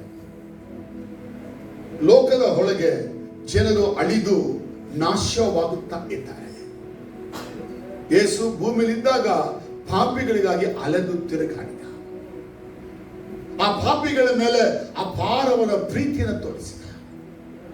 ಆ ಪಾಪಿಗಳ ಮೇಲೆ ಅಪಾರದ ಕರುಣೆ ತೋರಿಸಿದ. ಆ ಪಾಪಿಗಳನ್ನು ಹುಡುಕಿ ಹುಡುಕಿ ಹಿಂದೆ ಓಡಿದ. ಆ ಪಾಪಿನ ಕಂಡುಕೊಳ್ಳೋ ತನಕ ಆ ಪಾಪಿಗಳನ್ನು ಅವರು ಬಿಡ್ಲೇ ಇಲ್ಲ. ಈ ಕೆಲಸವನ್ನ ಪರಿಸಯರು ಮಾಡಿದ್ರ ಅಂತ, ಈ ಕೆಲಸವನ್ನ ಶಾಸ್ತ್ರಿಗಳು ಮಾಡಿದ್ರ ಅಂತ. ಇವರು ಪಾಪಿಗಳನ್ನ ಏನ್ ಮಾಡ್ಬಿಟ್ಟಿದ್ರು, ಇವರೆಲ್ಲ ಪರಲೋಕಕ್ಕೆ ಬರಕ್ಕಿಲ್ಲ ಅಂತ ಹೇಳಿ ಅವ್ರನ್ನ ದೂರನೇ ಇಟ್ಬಿಟ್ರು. ನಾವು ಹಂಗಿದ್ದಾನೆ, ಇವ್ರು ಬರಕ್ಕಿಲ್ಲ ಅವ್ರು ಬರಕ್ಕಿಲ್ಲ, ನಾವೇ ಡಿಸೈಡ್ ಮಾಡ್ಬಿಡ್ತೀವಿ. ನಾವು ದೇವರಲ್ಲ, ನಮಗೆ ಗೊತ್ತೇ ಇಲ್ಲ ಯಾಕೆ ಪರಲೋಕ ಬರ್ತಾರೆ ಅಂತ ಹೇಳಿ. ನಾವೇ ಅವ್ರು ಪಾಪ ಮಾಡಿದ್ರೆ ಅಂದ ತಕ್ಷಣ ಪಾಪ ಮಾಡೋ ಇವರು ಪರಲೋಕಕ್ಕೆ ಬರಕ್ಕಿಲ್ಲ ಅಂತ ನಾವು ಪರಿಸರಗಳಾಗ್ಬಿಟ್ಟಿದ್ವಿ, ಶಾಸ್ತ್ರಿಗಳಾಗಿ. ಇವ್ರು ಬರಲ್ಲ ಅವ್ರು ಅವ್ರನ್ನ ದೂರ ಮಾಡ್ಬಿಡ್ತೀವಿ. ಯಾರನ್ನು ಕೂಡ ಏನ್ ಮಾಡ್ಬೇಡಿ, ನೀವು ದೂರ ಮಾಡಬೇಡಿ, ಪಾಪಿಗಳನ್ನ ದೂರ ಮಾಡಬೇಡಿ. ದೇವರು ಅವರನ್ನ ಹುಡುಕಿ ರಕ್ಷಿಸುವುದಾದರೆ ದೇವರು ಹುಡುಕಿ ರಕ್ಷಿಸ್ತಾನೆ. ಆದ್ರೆ ನಾವು ಪಾಪಿಗಳಿಗೆ ಹೇಳ್ಬೇಕಾದದ್ದು ದೇವರು ರಕ್ಷಿಸ್ತಾನೆ ಎಂಬ ಸುವಾರ್ತೆ ಮಾತ್ರ ಹೇಳಬೇಕು. ಆದ್ರೆ ಪಾಪಿ ಹೊಳಕ್ಕೆ ಬರೋದು ಹೋಗೋದು ಆತನ ಚಿಂತೆ. ಇವರು ಬರ್ತಾರೆ ಬರಲ್ಲ ಅಂತ ಹೇಳಕ್ಕೆ ನಿಮ್ಮಿಂದ ಸಾಧ್ಯ ಇಲ್ಲ. ಅದು ತೀರ್ಮಾನ ಮಾಡಬೇಕಾದದ್ದು ಜೀಸಸ್ ಮಾತ್ರ. ಇಲ್ಲಿ ಏನ್ ಮಾಡ್ತಾರೆ, ಯೇಸು ಸ್ವಾಮಿ ಕುರಿಯನ್ನ ಕಂಡುಕೊಳ್ತಾನೆ. ಕಾಣದ ಕುರಿಯನ್ನ ಕಂಡುಕೊಳ್ತಾರೆ. ಆಗ ಕಂಡುಕೊಂಡಾಗ ಏನ್ ಮಾಡ್ತಾರೆ ಅಂದ್ರೆ, ಆ ಕುರಿಯ ಕೈ ಕಾಲನ್ನ ಕಟ್ಟಿ ತನ್ನ ಭುಜದ ಮೇಲೆ ಹಾಕಿಕೊಳ್ತಾನೆ. ಏನ್ ಮಾಡ್ತಾನೆ, ಯಾಕೆ ಭುಜ ಹಾಕೋಬೇಕು ಅಂತ? ಆ ಕುರಿ ಮಂದೆಯಿಂದ ಹೋಗಿದೆ ತಾನೆ, ಕಟ್ಟಿ ತಗೊಂಡು ಏನ್ ಮಾಡು, ಕುರಿನ ಒಡನ್ನ ಅಂತ ದಾರ ಕಟ್ಬಿಡು, ಹಗ್ಗ ಕಟ್ಬಿಟ್ಟು ಎಳ್ಕೊಂಡು ಬಂದ ಅಂತ. ನೀವೇನ್ ಮಾಡ್ತಾ ಇದ್ದೆ, ಕುರಿನ ಕುರಿಗೆ ಹೊಡೆದು ಆಡ ಅಡಿಸಿ கையில் இழுத்துருந்தா, கழுத்தால இழுத்து வந்து இப்படியே பண்ண அப்படியே பண்ண இல்லைங்களா? இங்க இயேசு என்ன பண்ணல, ஆடுகள் அடிக்கல. எப்பதான் உங்களை அடிச்சாரான்ட்டு பாவியா இருந்து இயேசு உங்களை கண்டுபிடிச்சப்போ நல்லா அடிச்சாரான்ட்டு. ಪಾಪಿಯಾದ ನಿಮ್ಮನ್ನ ಯೇಸು ಕಂಡುಕೊಂಡು ನಿಮ್ಮನ್ನ ಸಭೆಗೆ ತರುವಾಗ ನೀವು ಮಾಡಿದ ಪಾಪಗಳಿಗೆ ಸರಿಯಾಗಿ ದಂಡನೆ ಕೊಟ್ಟ ನೋಡಿ, ಕೊಡ್ಲಿಲ್ಲ. அதான் சொல்றீங்க, ஆடுகளை கண்டுபிடிச்சப்ப என்ன பண்ணவரு, அந்த ஆடுகளுக்கு என்ன பண்ணல, தண்டிக்கல. மாறாக என்ன பண்ணாரு, ಬದಲಾಗಿ ಏನ್ ಮಾಡಿದ, ಕುರಿಯನ್ನ ತನ್ನ ಭುಜದ ಮೇಲೆ ಹೊತ್ತುಕೊಳ್ಳುತ್ತಾನೆ. ಏನ ಅರ್ಥ, ಯಾಕೆ ಹೊತ್ಕೊಳ್ತಾನೆ? ಆತನಿಗೆ ಗೊತ್ತಾಯ್ತು ಆ ಕುರಿ ತುಂಬಾ ವೀಕ್ ಆಗ್ಬಿಟ್ಟಿದೆ, ಪಾಪದ ನಿಮಿತ್ತ ವೀಕ್ ಆಗ್ಬಿಟ್ಟಿದೆ, ಶಕ್ತಿ ಕಳ್ಕೊಂಡ್ಬಿಟ್ಟಿದೆ, ಅಲೆದು ಅಲೆದು ಬಲಹೀನ ಆಗ್ಬಿಟ್ಟಿದೆ, ಅದಕ್ಕೆ ಇನ್ನು ನಡೆಯಕ್ಕೆ ಶಕ್ತಿನೇ ಇಲ್ಲ, ಅದರಿಂದ ಏನು ಕೂಡ ಆಗೋದೇ ಇಲ್ಲ. ಆ ಕುರಿ ಕಾಲುಗಳನ್ನ ಕೈಗಳನ್ನ ಕಟ್ಬಿಟ್ಟು ಏನ್ ಮಾಡ್ತಾನೆ, ತನ್ನ ಭುಜದ ಮೇಲೆ ಆ ಎರಡು ಕುರಿಯ ನಾಲ್ಕು ಕಾಲು ಎಲ್ಲಿದೆ ಈಗ, ಕುರಿ ಹಿಂಗಡೆ ಇದೆ, ಕಾಲು ಆತನ ಎದೆ ಮೇಲೆ ಬಾಯಿ ಹತ್ರ ಇದೆ. ரெண்டு நாலு கால கையில் பிடிச்சிருக்கான், பின்னால் தொங்கிருக்கிறது. ಅಂದ್ರೆ ಕುರಿಯ ಎಲ್ಲಾ ಜವಾಬ್ದಾರಿಯನ್ನ ಯೇಸು ಹೊತ್ತುಕೊಳ್ಳುತ್ತಾನೆ. ನಿಜವಾಗ್ಲೂ ಯೇಸು ಕುರಿಯ ಜವಾಬ್ದಾರಿ ಹೊತ್ಕೊಂಡ. ದೇಶ 53:6 ಹೇಳುತ್ತೆ, ನಾವು ಕುರಿಗಳಂತೆ ಏನಾಗಿದ್ವಿ, 53:6 ಹಾಕಿದ್ರು. ಬಂದ್ಬಿಡಿ ಬೇಗ ಬನ್ನಿ. ಯೆಶಾಯ 53:6, ನಾವೆಲ್ಲರೂ ದಾರಿ ತಪ್ಪಿದ ಕುರಿಗಳಂತಿದ್ದೆವು, ನಮ್ಮಲ್ಲಿ ಪ್ರತಿಯೊಬ್ಬನು ತನ್ನ ಸ್ವಂತ ಮರೆ ತಿರುಗಿಕೊಂಡಿದ್ದನು. ನಾವೆಲ್ಲರೂ ಕುರಿಗಳಂತೆ ದಾರಿ ತಪ್ಪಿ ತೊಡಲುತ್ತಿದ್ದೆವು, ಪ್ರತಿಯೊಬ್ಬನು ತನ್ನ ದಾರಿಯನ್ನು ಹಿಡಿಯುತ್ತಿದ್ದನು. ನೋಡಿದ್ರ ಎಪ್ಪಿದ್ದು, அலைஞ்சி திரிகிற ஆடுகள் போல இருக்கு.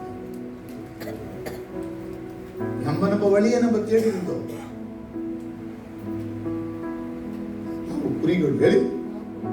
ಕುರಿಗಳಾಗಿ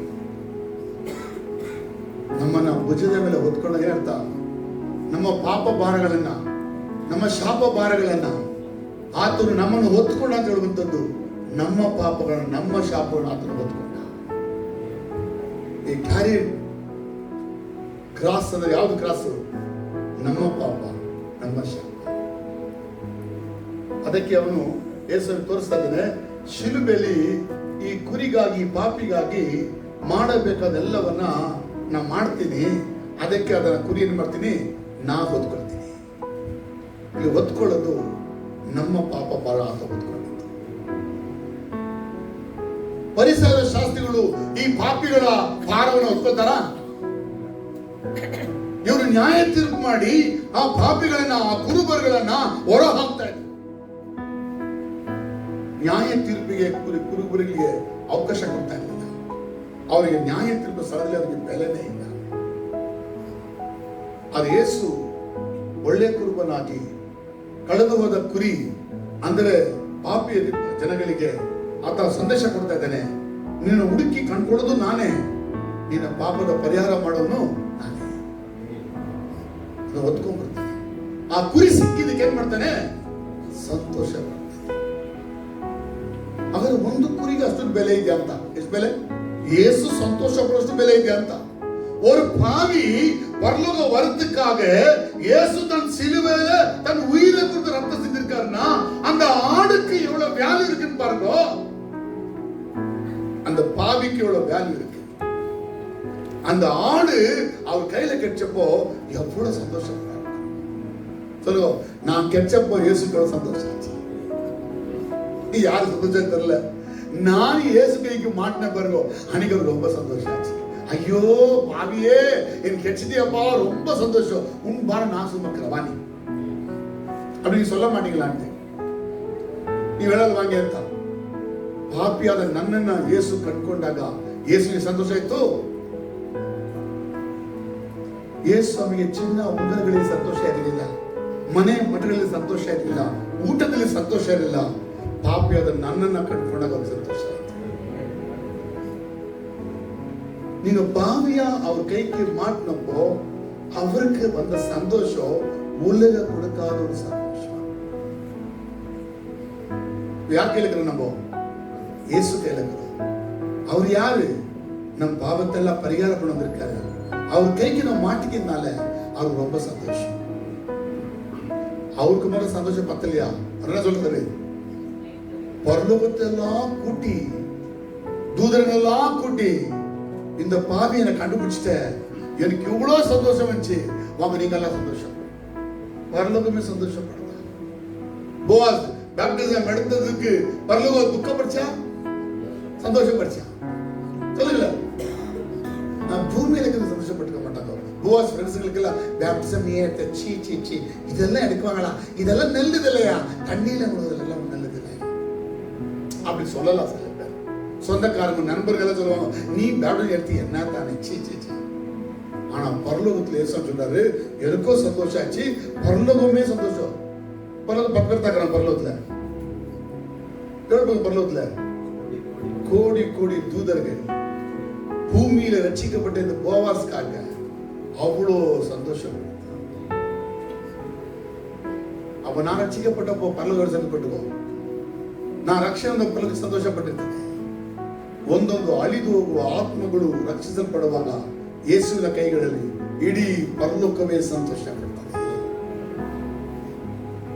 ஒரு பாவி நிமித்தம் பரலோகம் சந்தோஷம்.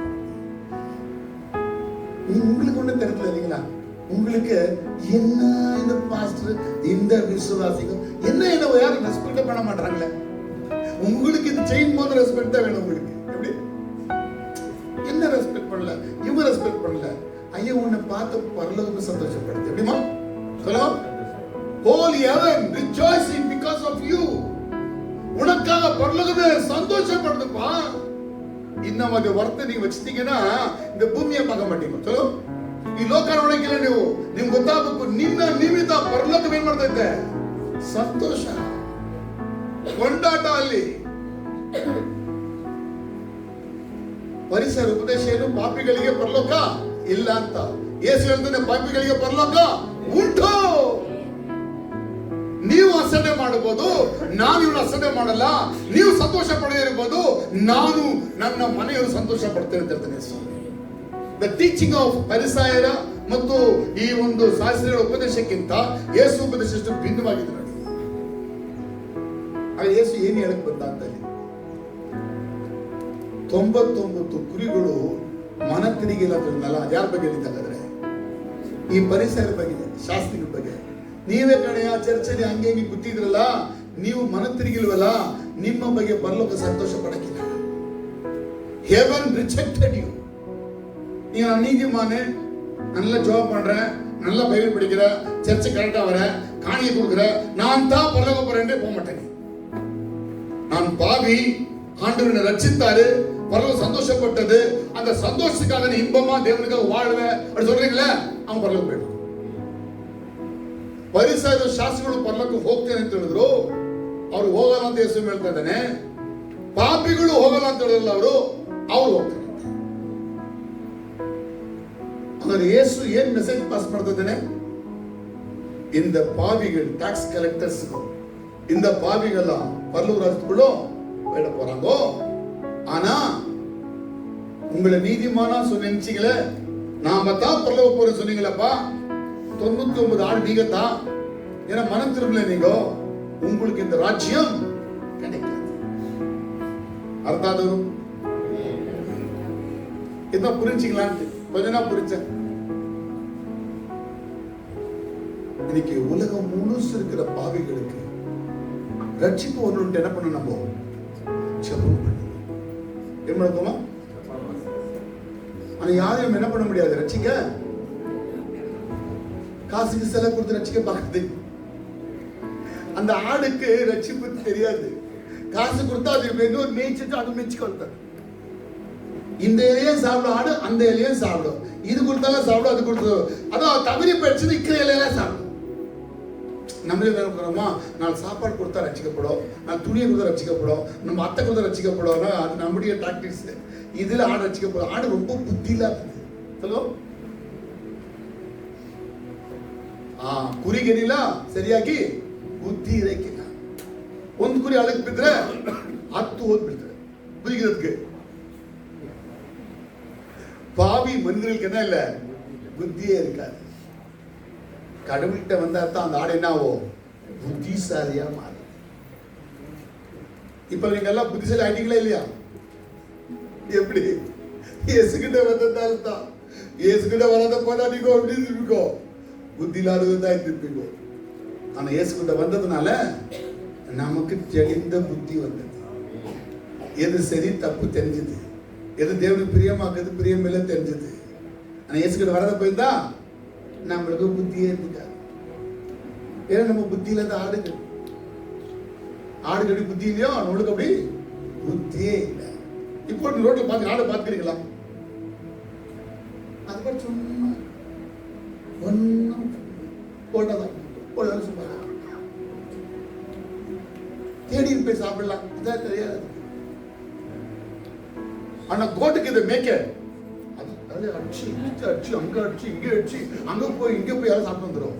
இது போகாது. இது ஒரு மாதிரி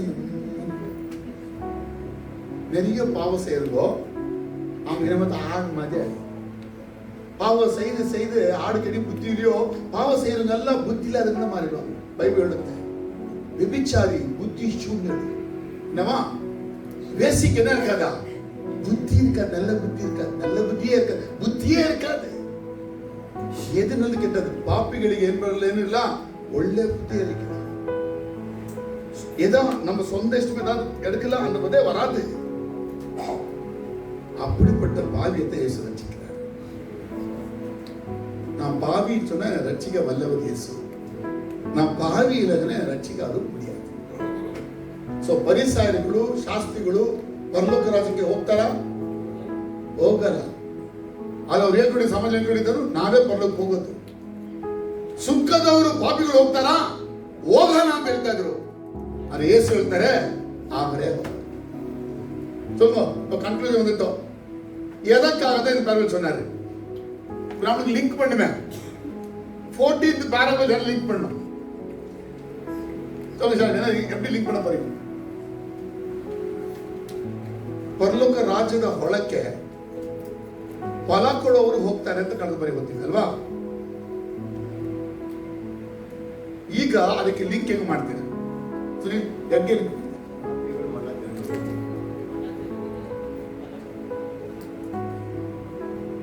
ಅವರು ಪಾಪಿಗಳು ಆಗಿದ್ರೆ ಮಾತ್ರ ಹೇಳಿ.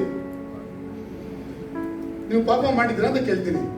பிரதர் என் லைஃப்ல ஒரு பாவம் பண்ணல, கெட்டதே பண்ணல பிரதர். அப்படி வாய்க்கு சொல்லிட்டீங்கன்னா உங்களுக்கு எவன் இல்லை சொல்லுங்க போங்க. யாருக்கு சொல்ல போறீங்க? பாவம் ಮಾಡಿದಿರಾ பாவம் ಮಾಡಿಲ್ಲ அப்படி வச்சா கிராஸ் ஸ்டேட்மெண்ட் என்ன சென்ட் கொடுக்க போறீங்க நீங்க? வந்து அர்த்தம் சொல்லுங்க. எடுப்போ எடு. இப்போ ஒரு ஸ்டேட்மெண்ட் என்ன சொன்னாரு? பாவம் பண்ணிக்கிறீங்களோ? யார் பாவம் பண்ணல? ஸ்டேட்மெண்ட் இப்போ யார் ஸ்டேட்மெண்ட் கொடுத்தா? என்ன சொல்ல போறீங்க? நான் பாவம் பண்ணிக்கிறேன்னு சொல்ல போறீங்களா? பாவம் பண்ணலன்னு சொல்ல போறீங்களா? ஒத்துக்குனா வரலோ, ஒத்துக்கல பண்ணிட்டு நான் ஒண்ணுமே பண்ணலப்பா, நான் சின்னதா படிக்கிறேன், ரொம்ப பெருசா படிக்கல, நீங்க சொல்றீங்க பயப்படி அப்படியே படிக்கலன்னா பரலோகம் இல்லை. ஒத்துக்கணும். என்ன சொல்லுவோம்? நானு சொல்லுங்கம்மா, ನಾನೇ. ಇದನ್ನ 1 ತಿಮೋಥೆ 1:15 ಪೌಲ ಹೇಳ್ತಾನೆ, ನಾನೇ ಪ್ರಧಾನ ಪಾಪಿ, ಎಲ್ಲಾ ಪಾಪಿಗಳಲ್ಲಿ ನಾನು பிரதான பாவி. யார் சொல்லிக்கிறது? ஏன் அப்போஸ்தலர் யாரை சொல்ல இவன் சொல்றானே? ஏன்னா தெரிஞ்சு போச்சு, பாவின்னு சொல்லனா என்ன கிடைக்காது? பரலோக டோரே ஓபன் ஆகுது. நான் நீதிமான் பிரதர் திரும்ப பரலோகம் அப்படின்னாக்கா பிரதர் ஆமாவா இப்போ இருப்பான். சொல்லுங்க, சர்ச்சுக்குள்ள வர முதல்ல உங்களுக்குள்ள ஒரு லைட் எப்போ தெரிஞ்சுனே இருக்கணும். இந்த லைட்டு நான் பாவி, அந்த லைட் கரெக்டாக இருந்தா மேல போகலாம். நேற்று பாவியா இருந்தேன்னு ஒத்துக்கினேன், இன்னைக்கு வந்து எந்த பாவம் பண்ணலன்னு சொல்லி, நாளைக்கு பாவமே தெரியாதுன்னு சொல்லி அப்படின்னு என்ன நீங்க நாளைக்கு கேட்டீங்கன்னா heaven கிடைக்காது. Heaven will be given to the people who யாரு acknowledge their own sin. நம்ம பண்ண பாவத்தை நம்ம செய்தது உண்மைன்ட்டு தேவனுக்கு முன்னால ஒத்துக்கொள்ளுகிற மனசாட்சி உள்ளவனுக்கு பரலோகம் திறக்கப்படும். ಅರ್ಥಾಗಿಲ್ಲ? ಮಾಡಿದ ಪಾಪವನ್ನ ಮಾಡಿದ್ದೀನಿ ನಾನೇ ಅಂತ ಒಪ್ಪಿಕೊಳ್ಳುವಂತ ಪಾಪಿಗೆ ಪರಲೋಕ. ಇದು ಜನರಲ್ ಪಾಪಿಗೆ ಇದೆ. ನೆಕ್ಸ್ಟ್ ಬರೋ ಚರ್ಚ್ ಕೊಡುಗಿற பாவி. எப்படிமா? சர்ச்சில் பாவிக்குதான். உதயா சொன்னாங்க, சர்ச்சில் எந்த பாவியும் இல்லை பிரதர், அவங்க தான் ரட்சிக்கப்பட்டு வந்துட்டாங்களே, இப்போ அவங்க எல்லாம் பரிசுத்தவான்கள் அப்படியெல்லாம் கேட்டுக்கிறீங்க தானே? இப்போ நெக்ஸ்ட் கேட்க போறோம், சர்ச்சு கொடுக்கிற பாவியா? God bless you. ये वाक्य के लिए कहते हैं, हमारा आशीर्वाद